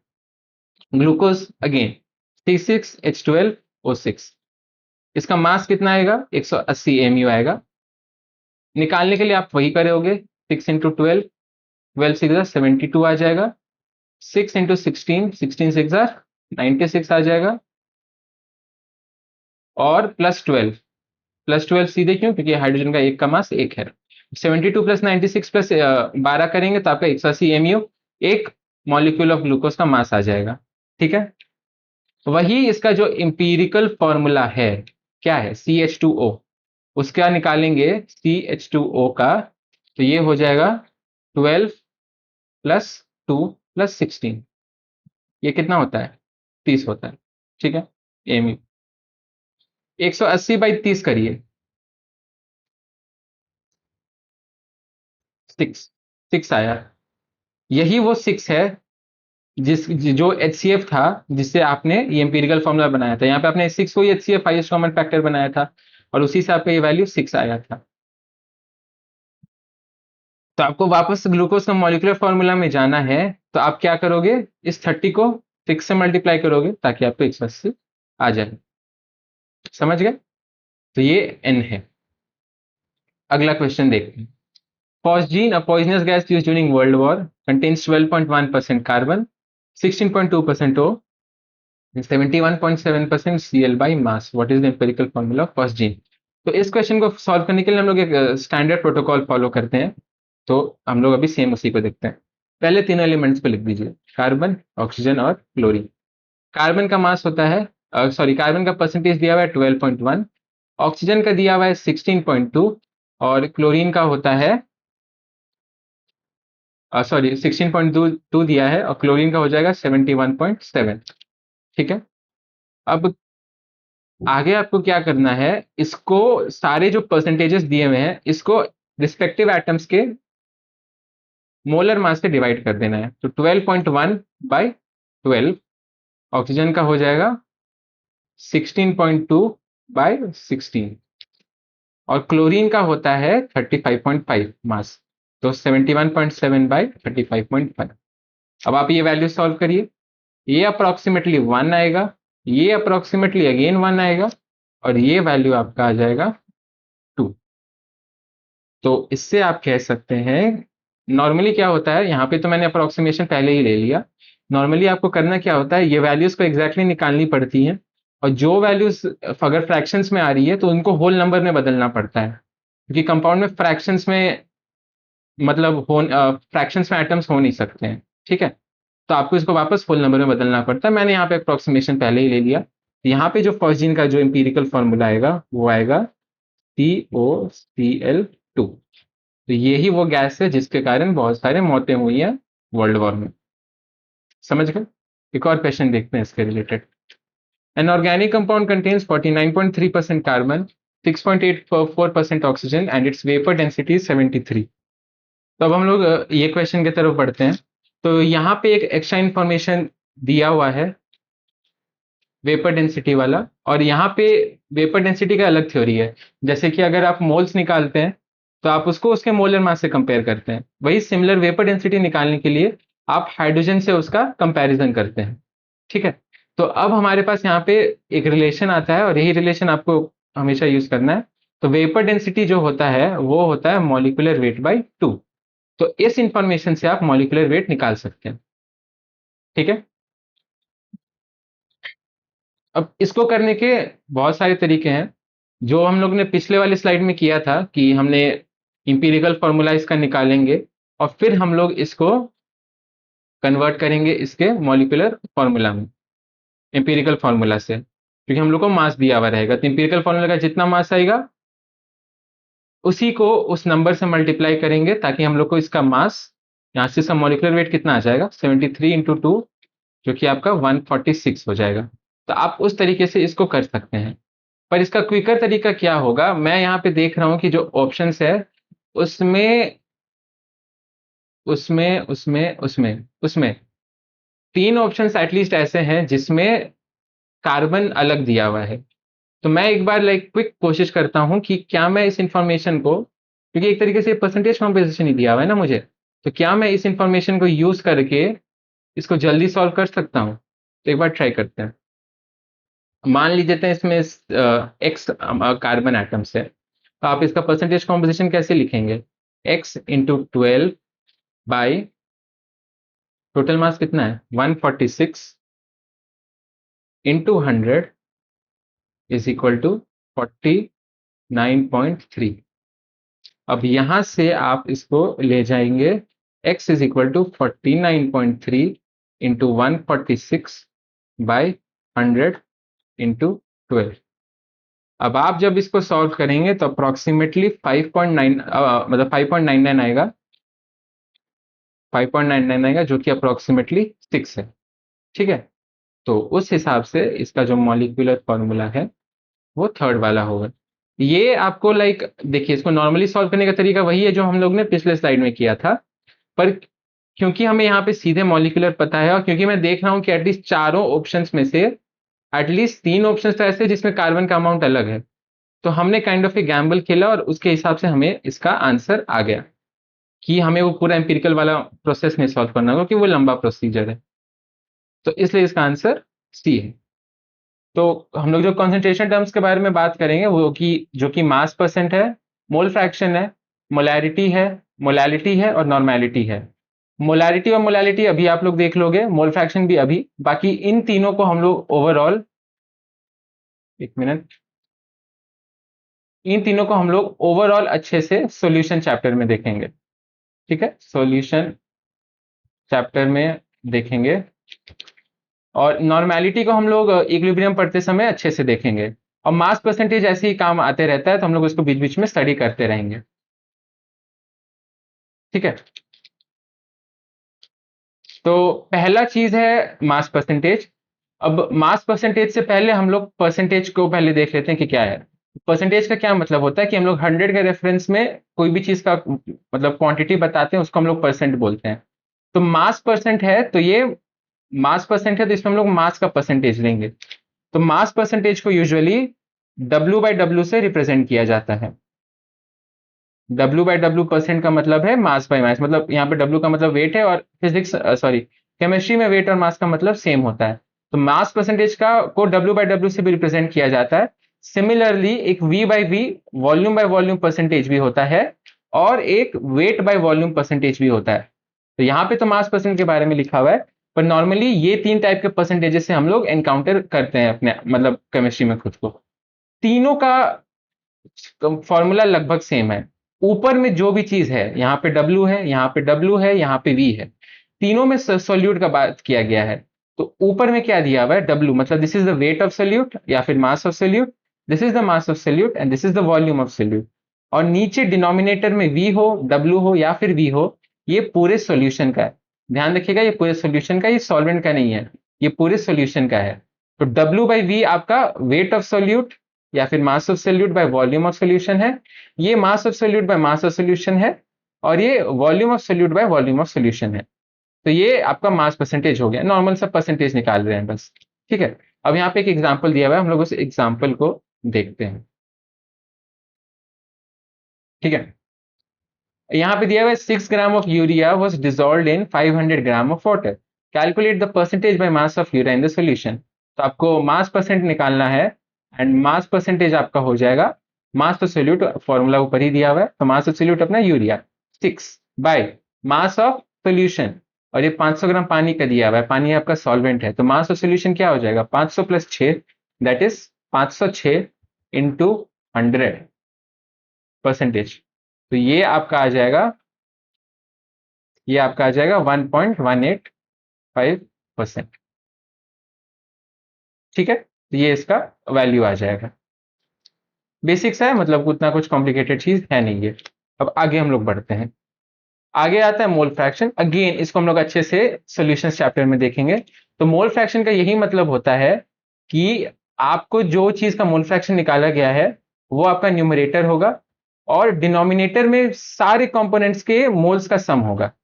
ठीक है, जैसे आपके पास अगर 2 मोल H2 है एंड 2 मोल ऑक्सीजन है, 2 मोल ऑक्सीजन है, तो इसका जो मोल फ्रैक्शन अगर आप H2 का निकालेंगे तो H2 कितना है, चलिए सेपरेशन के लिए यहाँ पे हम लोग 3 ले लेते हैं। ठीक है, 3 मोल ऑक्सीजन। तो अगर आपसे H2 का मोल फ्रैक्शन पूछेगा तो आप क्या करोगे, 2, क्योंकि H2 तो 2 है और टोटल कितने मोल्स है आपके पास, 2 + 3 5, तो इसका मोल फ्रैक्शन 2/5 यानी कि 0.2 हो जाएगा। ठीक है, 0.2। सेम चीज ये H2 के लिए, और सेम चीज अगर आप O2 के लिए निकालेंगे तो O2 आपका कितना है, 3 है, तो O2 आपका 3/5 हो जाएगा, जो कि 0.6 हो जाएगा, और सॉरी ऊपर वाला 0.2 ने 0.4 होगा। ठीक है, तो the mole fraction is the ratio of the number of moles of one component to the total number of moles of all components in a mixture. इसका यूनिट नहीं है, क्यों इसका यूनिट नहीं है, ऊपर का भी यूनिट मोल्स है, नीचे का भी यूनिट मोल्स है, मोल्स मोल्स कैंसिल हो जाएंगे, इसलिए इसका कोई यूनिट नहीं होगा। The sum of all mole fractions of all components in mixture is always equal to 1। ये एक इंपॉर्टेंट रिलेशन है जो आपको हमेशा याद रखना है, सारे मोल फ्रैक्शन का सम हमेशा 1 होगा। यहाँ पे भी देखिए हमारे H2 और O2 के एग्जाम्पल में इसका मोल फ्रैक्शन 0.4 आया है और ऑक्सीजन का मोल फ्रैक्शन 0.6 आया है, दोनों का सम 1 है। तो चलिए यहाँ पे क्वेश्चन है, calculate the mole fraction of MgCl2 and H2O if 2 moles of MgCl2 are dissolved in 1000 grams of water. तो मोल फ्रैक्शन निकालने के लिए मेरे को क्या मेरे को MgCl2 का अगर मोल फ्रैक्शन निकालना है तो मैं क्या लिखूंगा, moles of MgCl2 by moles of MgCl2 plus moles of water. अब मोल्स ऑफ MgCl2 तो मेरे को दिया हुआ है कि 2 है, पर मोल्स ऑफ वाटर मेरे को नहीं दिया हुआ है, पर उसके लिए मेरे पास एक इंफॉर्मेशन है 1000 ग्राम्स। तो साइड में मैं यहाँ पे 1000 ग्राम्स तुम्हारा गिवन वेट है और वाटर का मॉलिक्यूलर वेट 18 होता है, तो ये वैल्यू तुम्हारा 55.5 आएगा। ये आप डिवीजन करके देख सकते हैं। तो अब जो आपका मोल फ्रैक्शन आएगा, लाइक मोल फ्रैक्शन यूजुअली काय से ऐसे रिप्रेजेंट करते हैं ऑफ MgCl2, तो ये आपका आ जाएगा 2/55.5, 55.5 प्लस 2, 2 किसका, MgCl2 का मोल, तो ये आपका आ जाएगा सॉल्व करने पे 2/57.5, जो कि हो जाएगा 0.034। अब आपसे पानी का भी पूछा है, तो पानी का पूछने के लिए आप क्या कर सकते हैं, आप यहाँ पे 2 के जगह क्या ले लोगे, 55.5/57.5, तो फिर आपका वाटर का मोल फ्रैक्शन आ जाएगा। या फिर आप ये भी कर सकते हैं, क्योंकि सारे का सम 1 होता है, तब 1 से 0.034 को सब्ट्रैक्ट करेंगे एंड फिर आपके पास वाटर का भी मोल फ्रैक्शन आ जाएगा।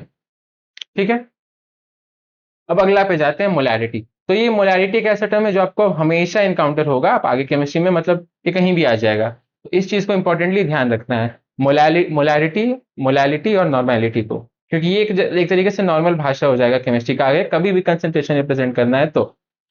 मोलैरिटी का फॉर्मूला क्या है, number of moles of solute, again ऊपर सोल्यूट है और नीचे volume of solution in litres. ये आप लोग ध्यान रखिए कि कहाँ कहाँ पे सोल्यूशन है, कहाँ कहाँ पे सोल्यूट है, क्योंकि इसी के कारण फॉर्मूला में अंतर होता है। ठीक है, तो मोलैरिटी का जो यूनिट होगा उसका क्या यूनिट होगा, ऊपर नंबर ऑफ मोल्स है तो इसका यूनिट मोल्स होगा, और नीचे volume of solution in litres, तो नीचे लीटर होगा, तो जो इसका यूनिट होगा वो मोल्स पर लीटर होगा। तो कई बार मोलैरिटी कैपिटल एम में नहीं लिखा हुआ रहेगा, मोल्स पर लीटर लिखा हुआ होगा, और आपको ध्यान रखना होगा कि ये असल में मोलैरिटी है। अब ये टेम्परेचर डिपेंडेंट है कि नहीं, तो वो कैसे बताएंगे, नीचे लीटर है, लीटर मतलब नीचे वॉल्यूम है, वॉल्यूम तो सोल्यूशन पे का डिपेंड करता है टेम्परेचर पे, तो इसलिए ये चीज टेम्परेचर पे डिपेंड करता है, तो मोलैरिटी आपका हेवीली टेम्परेचर पे डिपेंड करेगा। ठीक है, अब आगे बढ़ते हैं। हाँ, एक क्वेश्चन है यहाँ पे, 6.022 into 10⁻23 molecules of urea are present in 100 ml of its solution।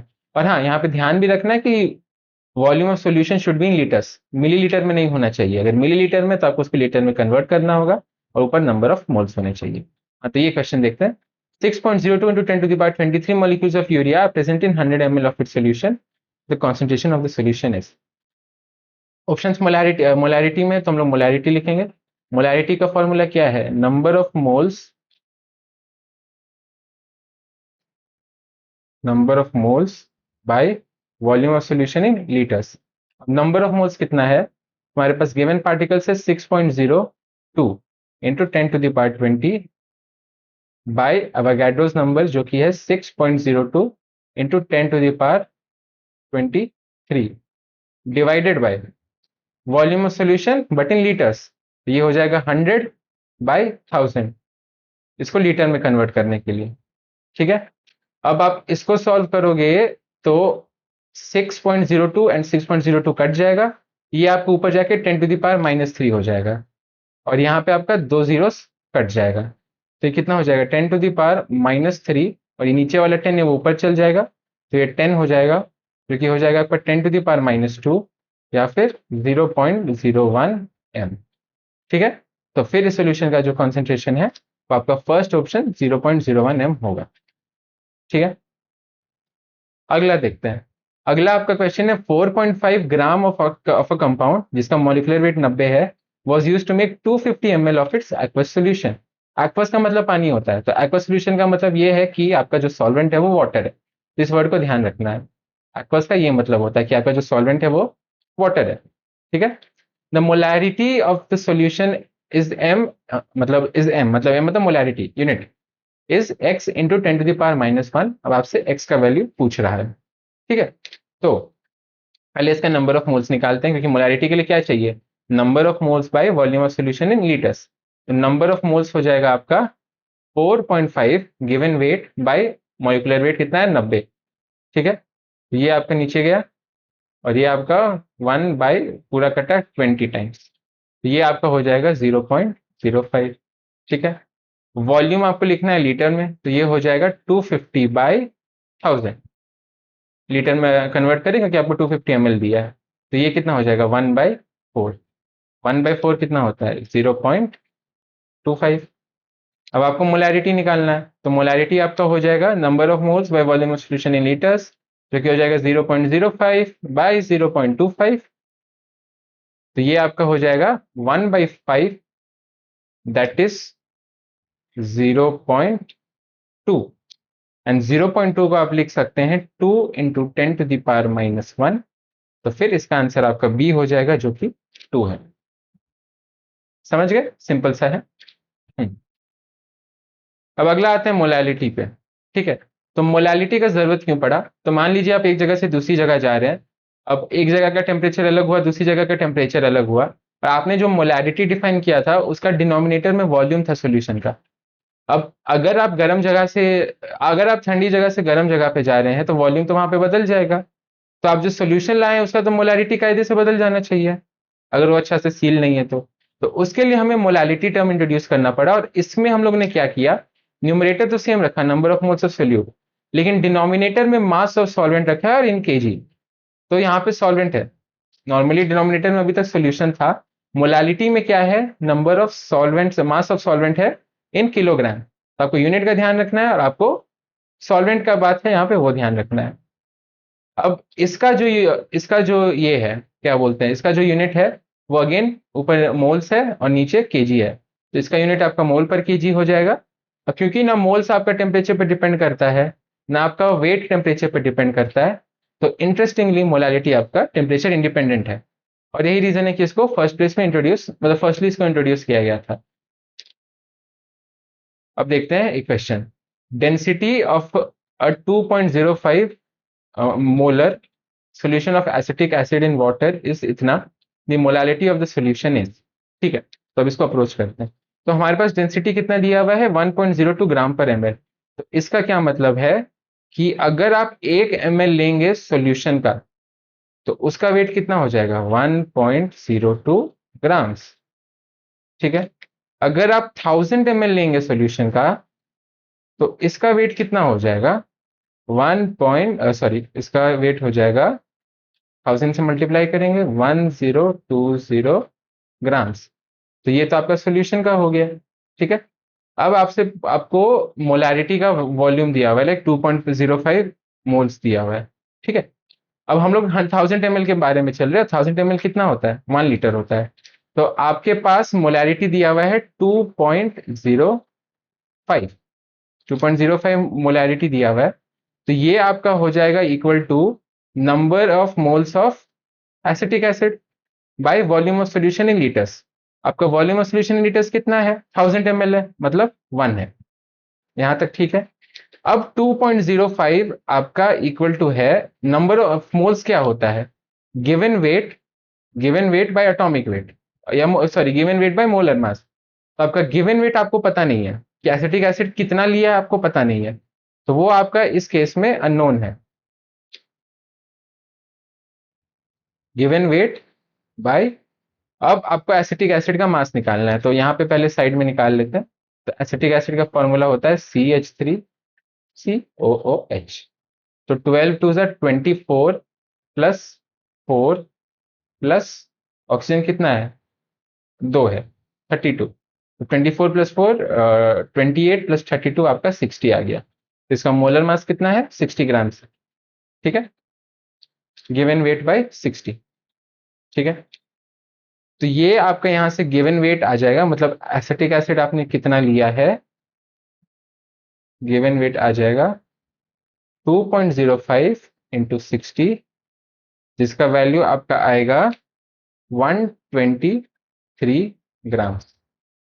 अब आपने जो यहाँ पे 1020 ग्राम निकाला है, वो तो आपने पूरा सोल्यूशन का निकाला है, क्योंकि डेंसिटी तो पूरा सोल्यूशन का गिवन था। तो इसमें से मेरे को पता चला कि 123 ग्राम्स आपका क्या है, एसिटिक एसिड है। तो फिर इसमें पानी कितना है, तो पानी आपका आ जाएगा H2O, कितना हो जाएगा,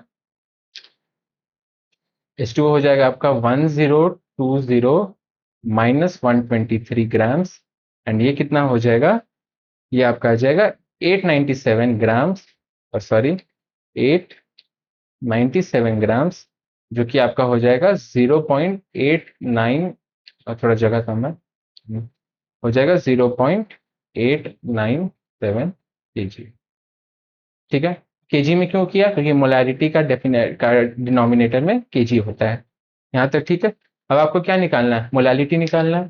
तो आपके पास मोलैलिटी, नंबर ऑफ मोल्स आपको पता है 2.05 इंटू 1, ये आपका नंबर ऑफ मोल्स है, और आपको अब H2O का मास भी पता है केजी में 0.0897। तो आपका जो स्मॉल m हो जाएगा, जिसको हम लोग मोलैलिटी से रिप्रेजेंट करते हैं, वो हो जाएगा आपका 2.05 बाई 0.897।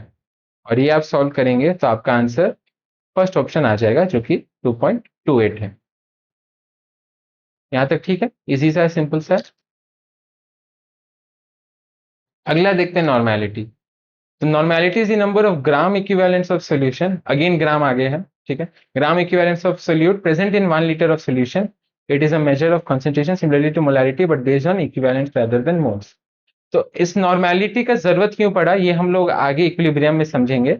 अभी के लिए आप इतना समझ लो कि नॉर्मेलिटी का ये डेफिनेशन है, ठीक है। इसका मतलब है number of gram equivalents of solute bye volume of solution in litres. इसका यूनिट, न्यूमरेटर का यूनिट इक्विवेलेंट होता है, और डिनोमिनेटर का यूनिट लिक्विड होगा, सॉरी डिनोमिनेटर का यूनिट लीटर होगा। तो नॉर्मेलिटी का यूनिट आपका इक्विवेलेंट पर लीटर आ जाएगा, जिसको हम लोग कैपिटल एन से रिप्रेजेंट करते हैं। नीचे आपका क्या है, वॉल्यूम है, तो अगेन ये आपका टेम्परेचर डिपेंडेंट होगा, ठीक है। नॉर्मेलिटी आपका मतलब मेन रेडॉक्स रिएक्शन का कंसेप्ट से आया है, और इसको हम लोग अच्छे से इक्विलिब्रियम में समझेंगे। पॉइंट ये है कि एक रेडॉक्स रिएक्शन है, तो रेडॉक्स रिएक्शन में क्या होता है, रिडक्शन भी होता है और ऑक्सीडेशन भी होता है, दोनों प्रोसेस साथ में होते हैं। ऑक्सीडेशन आपका लॉस ऑफ इलेक्ट्रॉन्स होता है, रिडक्शन आपका गेन ऑफ इलेक्ट्रॉन्स होता है। तो एक रिएक्शन में मास तो कंजर्व्ड होता है, इलेक्ट्रॉन्स के भी पास मास है, तो जितना ऑक्सीडेशन के थ्रू जितना इलेक्ट्रॉन्स का लॉस होगा, उतना ही रिडक्शन के थ्रू इलेक्ट्रॉन्स का गेन होना चाहिए। ये दोनों चीजों के थ्रू जितना इलेक्ट्रॉन्स का ऑक्सीड मतलब जितना इलेक्ट्रॉन्स का लॉस हुआ एक स्पीशीज द्वारा, उतना ही दूसरा का गेन होना चाहिए। और इसी को मतलब सॉर्ट आउट करने के लिए नॉर्मेलिटी का कॉन्सेप्ट लाया गया है।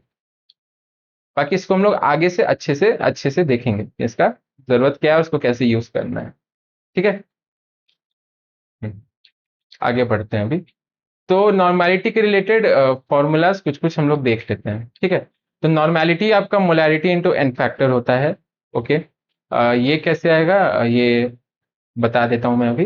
अब एन फैक्टर क्या होता है, number of H plus ions, ठीक है। जैसे आप अपना HCl ले लीजिए, ठीक है। तो HCl जब आप डिसोसिएट होता है तो वो एक H प्लस देता है और एक Cl माइनस देता है। तो फिर इसका जो जितना प्रोटॉन्स दे रहा है ये एक दे रहा है, तो इसका एन फैक्टर 1 हो गया। सिमिलरली H2SO4 को ले लीजिए। H2SO4 आपका 2 H प्लस आयन देता है, ये टूटता है आपका 2H प्लस में प्लस SO4 2 माइनस में, तो इसका जो एन फैक्टर आएगा वो 2 होगा। सिमिलरली आप KOH को ले लीजिए, KOH एक बेस है, तो ये जब टूटता है तो ये आपका K plus plus OH minus में टूटता है, तो ये आपका एक OH माइनस देता है, तो इसका एन फैक्टर 1 है। वही आप बेरियम हाइड्रोक्साइड ले लेंगे, तो ये जब टूटता है तो ये टूटता है Ba2 प्लस में और 2OH माइनस में, तो इसका एन फैक्टर 2 है। यहां तक समझ गए? ठीक है, तो एन फैक्टर को ऐसे निकाला जाता है, लाइक हमें पता होना चाहिए वो डिसोसिएट कैसे होता है, और फिर हम लोग बता पाएंगे। धीरे धीरे जैसे हम लोग आगे बढ़ेंगे ये एन फैक्टर्स निकालना आपके लिए बायां हाथ का खेल हो जाएगा, और फिर लास्ट में हम लोग एक रेडॉक्स रिएक्शन वाला भी चैप्टर देखेंगे ही, तो इससे ये और ज्यादा क्लियर हो जाएगा। तो एन फैक्टर का ये तरीका हो जाएगा। सॉल्ट के केस में कि टोटल पॉजिटिव और नेगेटिव चार्ज, जैसे CaCl2 एक सॉल्ट है, तो इसमें कैल्शियम बनता है 2 प्लस, Cl2 बनता है 2Cl माइनस, इसका एन फैक्टर 2 है, 2, और इधर भी टोटल 2 है। कैल्शियम 2 इलेक्ट्रॉन लूज करेगा और वही 2 इलेक्ट्रॉन्स क्लोरीन गेन करेगा। ठीक है, सिमिलरली अब नॉर्मेलिटी का जो डेफिनेशन था उसमें न्यूमरेटर में कुछ इंटरेस्टिंग था, कुछ नया था, वो था नंबर ऑफ इक्विवेलेंट्स। ठीक है,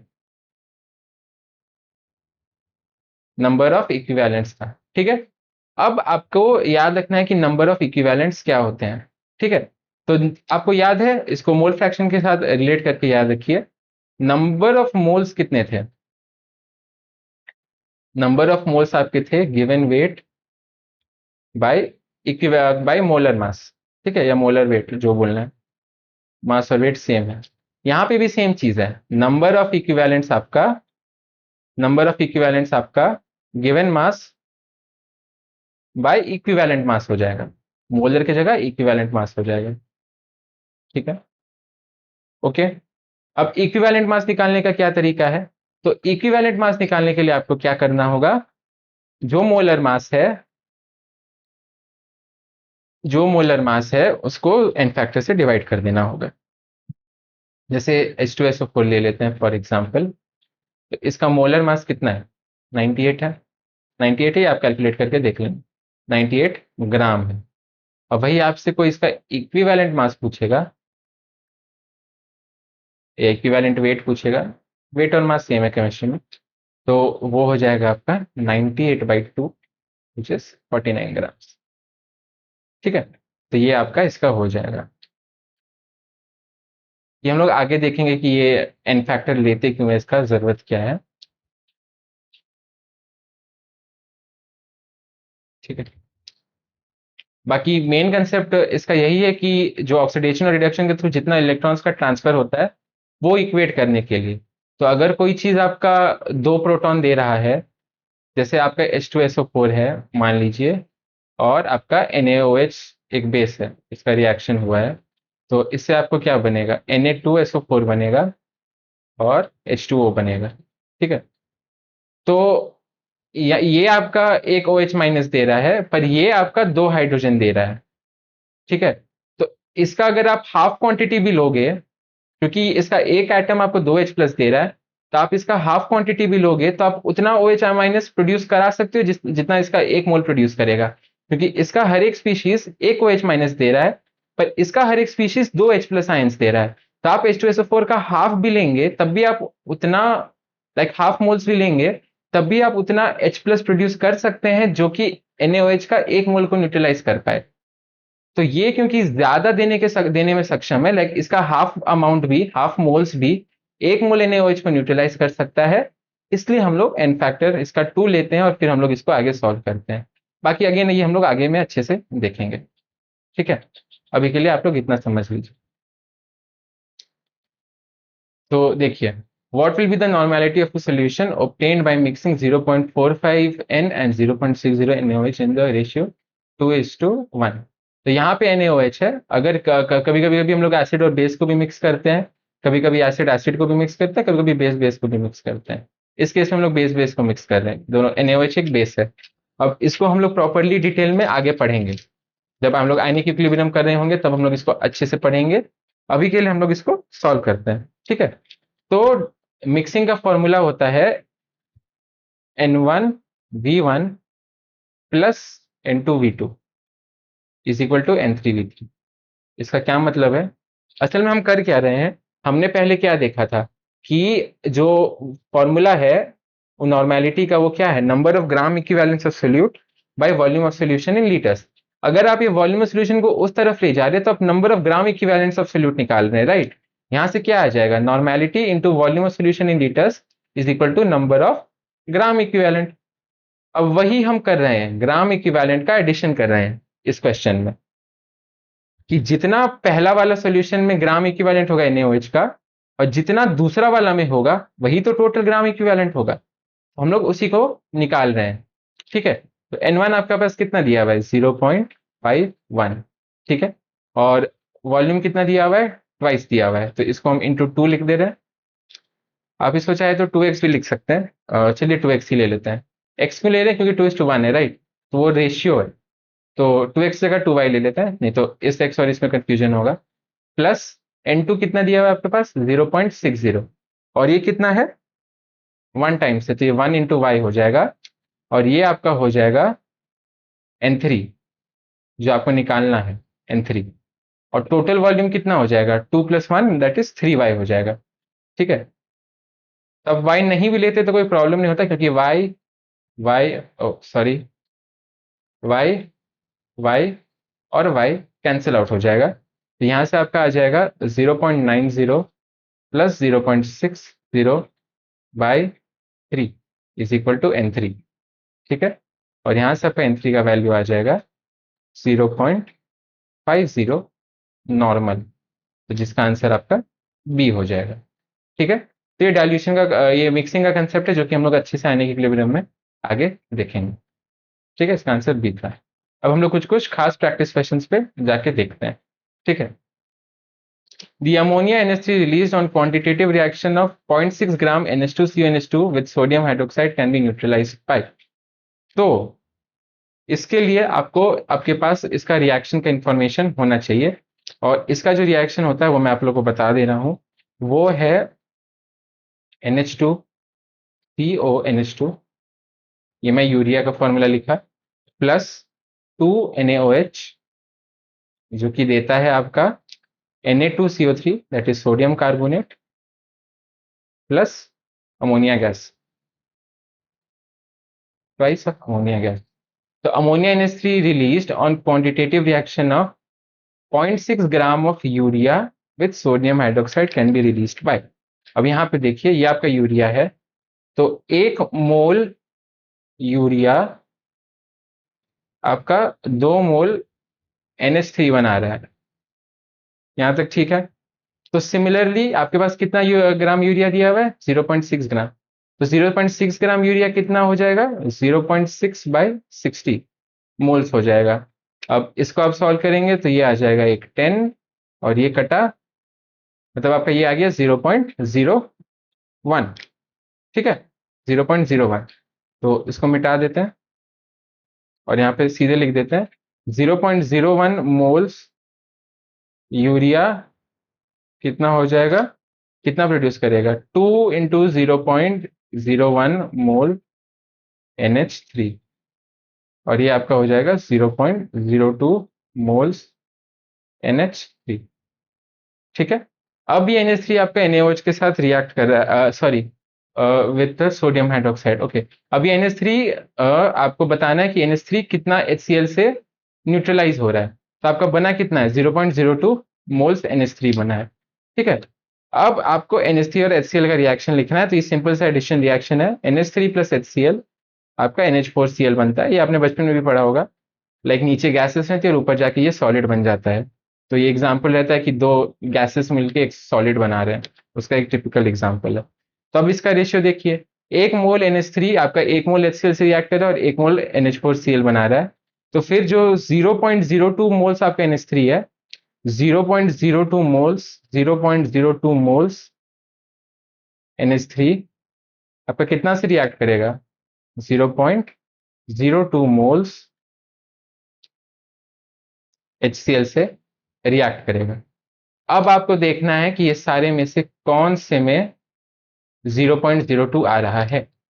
अब आप बोलोगे कि भैया आपने तो मोल्स में निकाला है और यहाँ पे सारे सारे तो नॉर्मेलिटी में दिए हुए, एन में दिए हुए, आप तो नहीं कर सकते हैं ऐसा।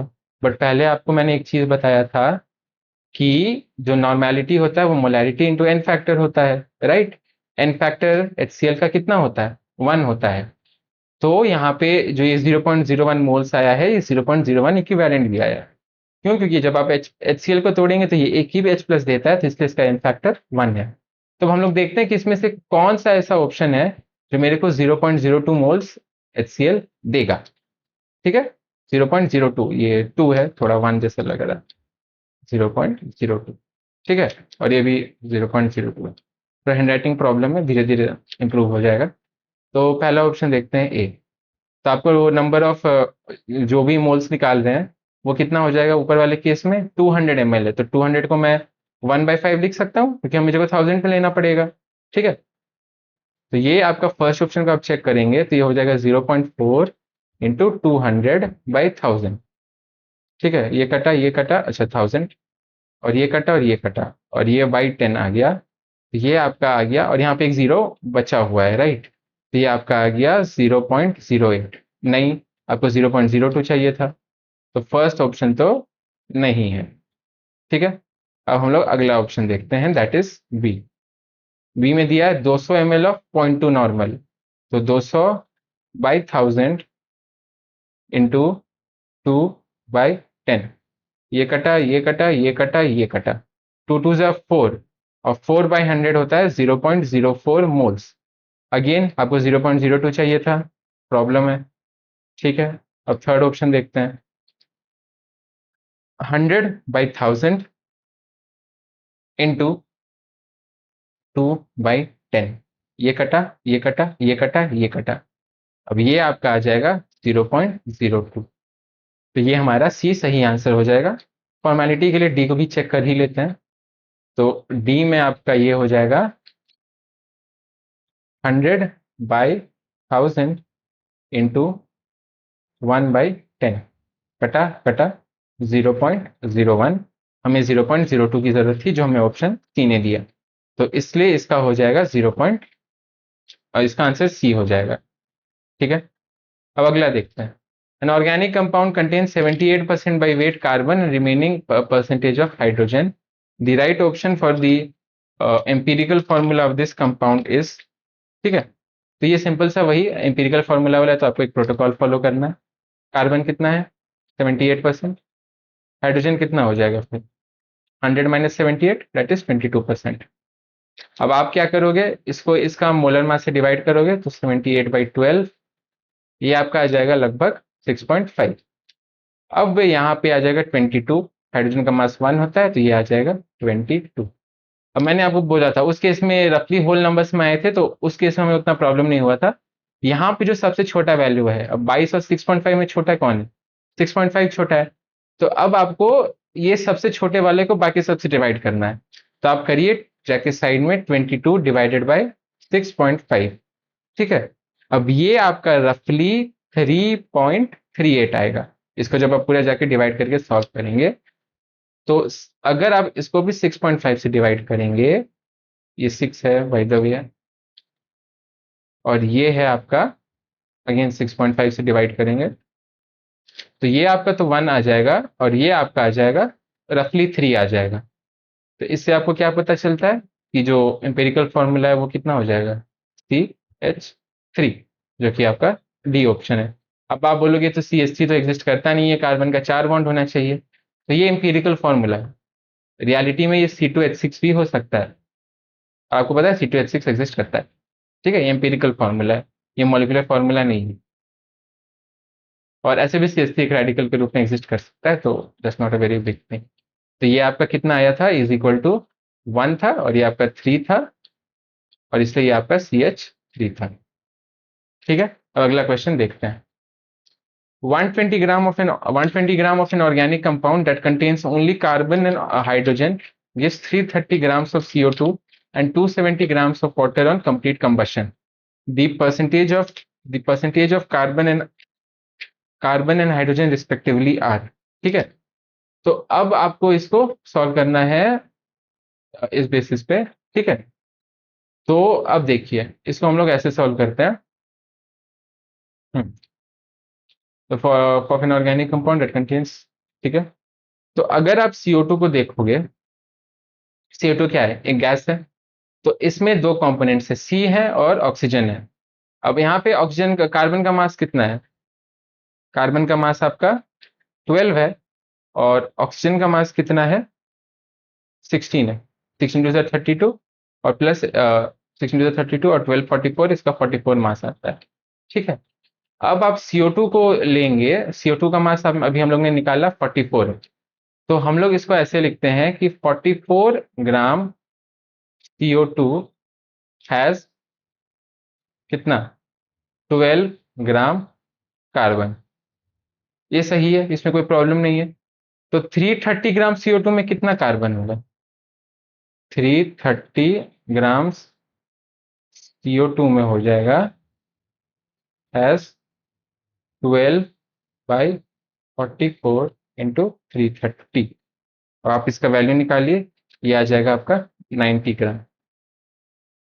इसमें 90 ग्राम C होगा। सिमिलरली 18 ग्राम H2O में कितना ग्राम ऑक्सीजन होता है, सॉरी में कितना हाइड्रोजन होता है, तो 2 ग्राम हाइड्रोजन होता है। ये H2O में 2 हाइड्रोजन है और एक का मास 1 होता है, तो 2 ग्राम होगा। तो 270 ग्राम H2O में कितना आ जाएगा, H2O में आ जाएगा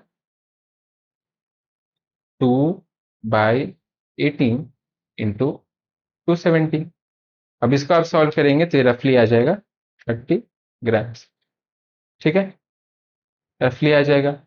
तो द परसेंटेज ऑफ, आपको निकालना है carbon and hydrogen respectively are. तो आपके पास तो वैल्यू आ गया 90 और 30। तो C आपका कितना आ जाएगा, 90 बाई 90 प्लस 30 120 इंटू 100, वही मास परसेंटेज ही निकाल रहे हैं। तो ये आपका आ जाएगा 75%। ये कितना, 3/4, हाँ, तो 75%। और हाइड्रोजन जस्ट इसका उल्टा 100 से घटा दीजिए, ये आपका आ जाएगा 25%। ठीक है, ये भी क्वेश्चन हो गया, इसका आंसर डी है। If a rocket runs on a fuel and runs on fuel and liquid oxygen, the weight of oxygen required and CO2 released for every liter of gas respectively are, the density of the fuel is given। ठीक है, तो इसको जानने के लिए आपको combustion reaction जानना जरूरी है। कंबशन रिएक्शन होता क्या है, कंबशन रिएक्शन ऐसा रिएक्शन है जिसमें हाइड्रोकार्बन, दैट इज एक कंपाउंड जिसमें केवल कार्बन और हाइड्रोजन है, उसको हम लोग रिएक्ट कराते हैं ऑक्सीजन के प्रेजेंस में, और फिर CO2 और O2 CO2 बनता है और वाटर निकलता है। जैसे कोई भी नॉर्मल कंपाउंड है, जैसे CXHY लिख दिया मैंने, उसको आपको O2 से रिएक्ट कराना है, फिर आपका CO2 और H2O बनना चाहिए। ठीक है, अब क्या होता है, मैंने यहाँ पे CXHY लिख दिया, यहाँ पे कोई नॉर्मली कोई भी फॉर्मूला हो सकता है, यहाँ पे फॉर्मूला हम लोग को गिवन है। ठीक है, C15H30। अब क्या होता है कि कंबशन रिएक्शन पे बहुत सारे क्वेश्चन बनते हैं, तो नॉर्मली इसका बैलेंस्ड रिएक्शन हम लोग को याद रहना चाहिए। ठीक है, तो इसको बैलेंस करने के लिए आपको अगेन हिट एंड ट्राई लगाना पड़ेगा।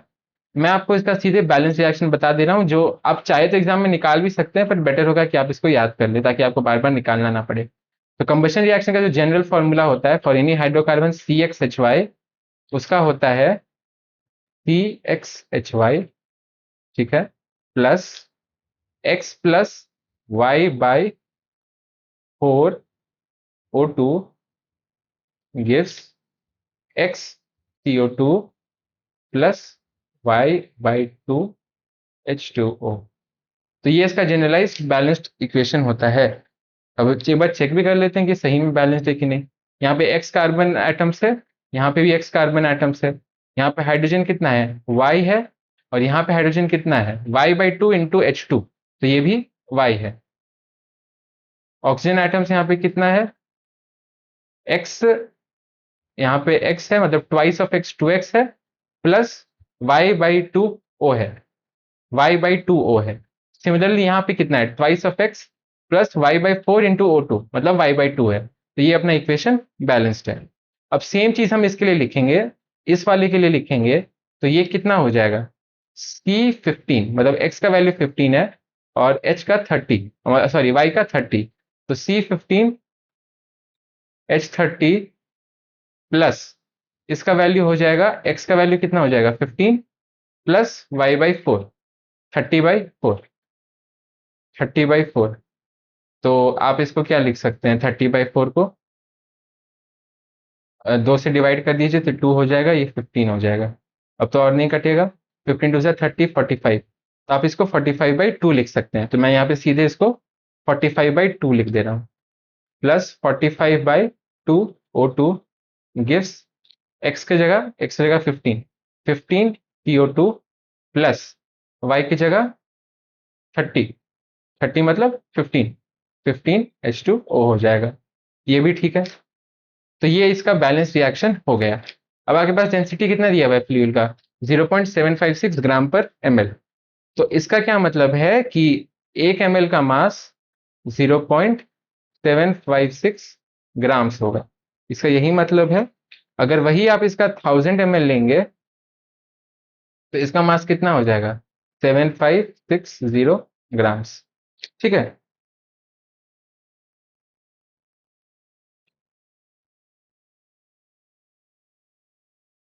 ओ सॉरी, मैंने इसको 10,000 से मल्टीप्लाई कर दिया, ये आपका 756 ग्राम्स हो जाएगा। ठीक है। अब आपके पास आपको ओके 756 ग्राम हो जाएगा। अब आपको मोल्स निकालने हैं इसके। ठीक है। तो मोल्स निकालने के लिए आपके पास कितने मोल्स हैं, वो हो जाएगा 756 बाय, अब इस C15H30 का मास कितना होगा, तो C15H30 का मास 15 इंटू 12 कितना होता है 180 प्लस 30 हाइड्रोजन का, ये हो जाएगा 210। ठीक है। तो आपके पास मोल्स कितना है उस गैस का, moles will be equal to 756 by 210, जिसका वैल्यू आपके पास 3.6 मोल्स आ जाएगा। ठीक है। तो 3.6 मोल्स आ जाएगा। तो आपके पास मोल्स कितने प्रेजेंट है इसके, 3.6 मोल्स प्रेजेंट है। ठीक है।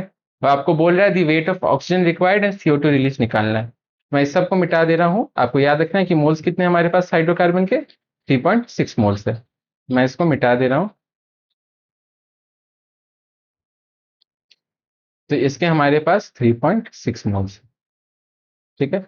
अब देखिए, एक मोल से मेरा मेरे को जो ऑक्सीजन का रिक्वायर्ड होता है वो 45.2 मोल्स का रिक्वायर्ड होता है। तो 3.6 मोल्स के लिए मेरे को 45/2 इंटू 3.6 मोल्स का रिक्वायर्ड होगा। ठीक है। तो ये मोल्स आएंगे। अब मेरे को इसको ग्राम में कन्वर्ट करने के लिए मोलर मास से मल्टीप्लाई करना होगा। तो मैं 45/2 इंटू 3.6 को ऑक्सीजन का मास कितना होता है 32 से मल्टीप्लाई करूंगा। ठीक है। तो फिर ऑक्सीजन के केस में मेरे को आ जाएगा इसका वैल्यू 2592 ग्राम्स आ जाएगा। सिमिलरली एक मोल के लिए मेरे को 15 मतलब एक मोल हाइड्रोकार्बन को बर्न करने से मेरे को 15 मोल CO2 मिलता है। तो मेरे को 3.6 मोल्स को बर्न करने के लिए 15 इंटू 3.6 मोल्स CO2 बनेंगे। ठीक है। CO2 बनेंगे और उसको मैं अगेन उसके मोलर मास दैट इज 44 से मल्टीप्लाई करूंगा। तो फिर मेरे को इसका जो आंसर आएगा वो आपका 2376 ग्राम आ जाएगा। तो फिर इसका आंसर हमारा सी होगा। तो यहाँ पे आप लोग समझ रहे हैं, जैसे एक मोल के लिए 45/2 चाहिए, तो 3.6 के लिए 45/2 इंटू 3.6 मोल्स ऑक्सीजन चाहिए। क्योंकि ऑप्शंस ग्राम में है तो ग्राम में कन्वर्ट करने के लिए मैंने O2 का मास से इसको मल्टीप्लाई कर दिया। तो ये आपका नंबर ऑफ मोल्स कितना होता है, given mass by atomic mass और given mass by molar mass, और आपको गिवन मास यहाँ पे निकालना है तो मैंने इस मोलर मास को उधर शिफ्ट कर दिया। सिमिलरली CO2 के लिए 1 से 15 बनता है, तो 3.6 से 15 इंटू 3.6 बनेगा और इंटू 44 से मैंने मल्टीप्लाई कर दिया, तो ये 2376 ग्राम हो जाएगा। तो आज का लेक्चर हम लोग यहीं पे खत्म करते हैं। अगर आप लोग को कुछ भी डाउट हो इस चैप्टर पे तो आप लोग नीचे कमेंट लिख सकते हैं और हमें कांटेक्ट कर सकते हैं। हम लोग इसके लिए आपके हेल्प करने के लिए रेडी हैं। Thank you. हम लोग अब अगले लेक्चर में मिलते हैं।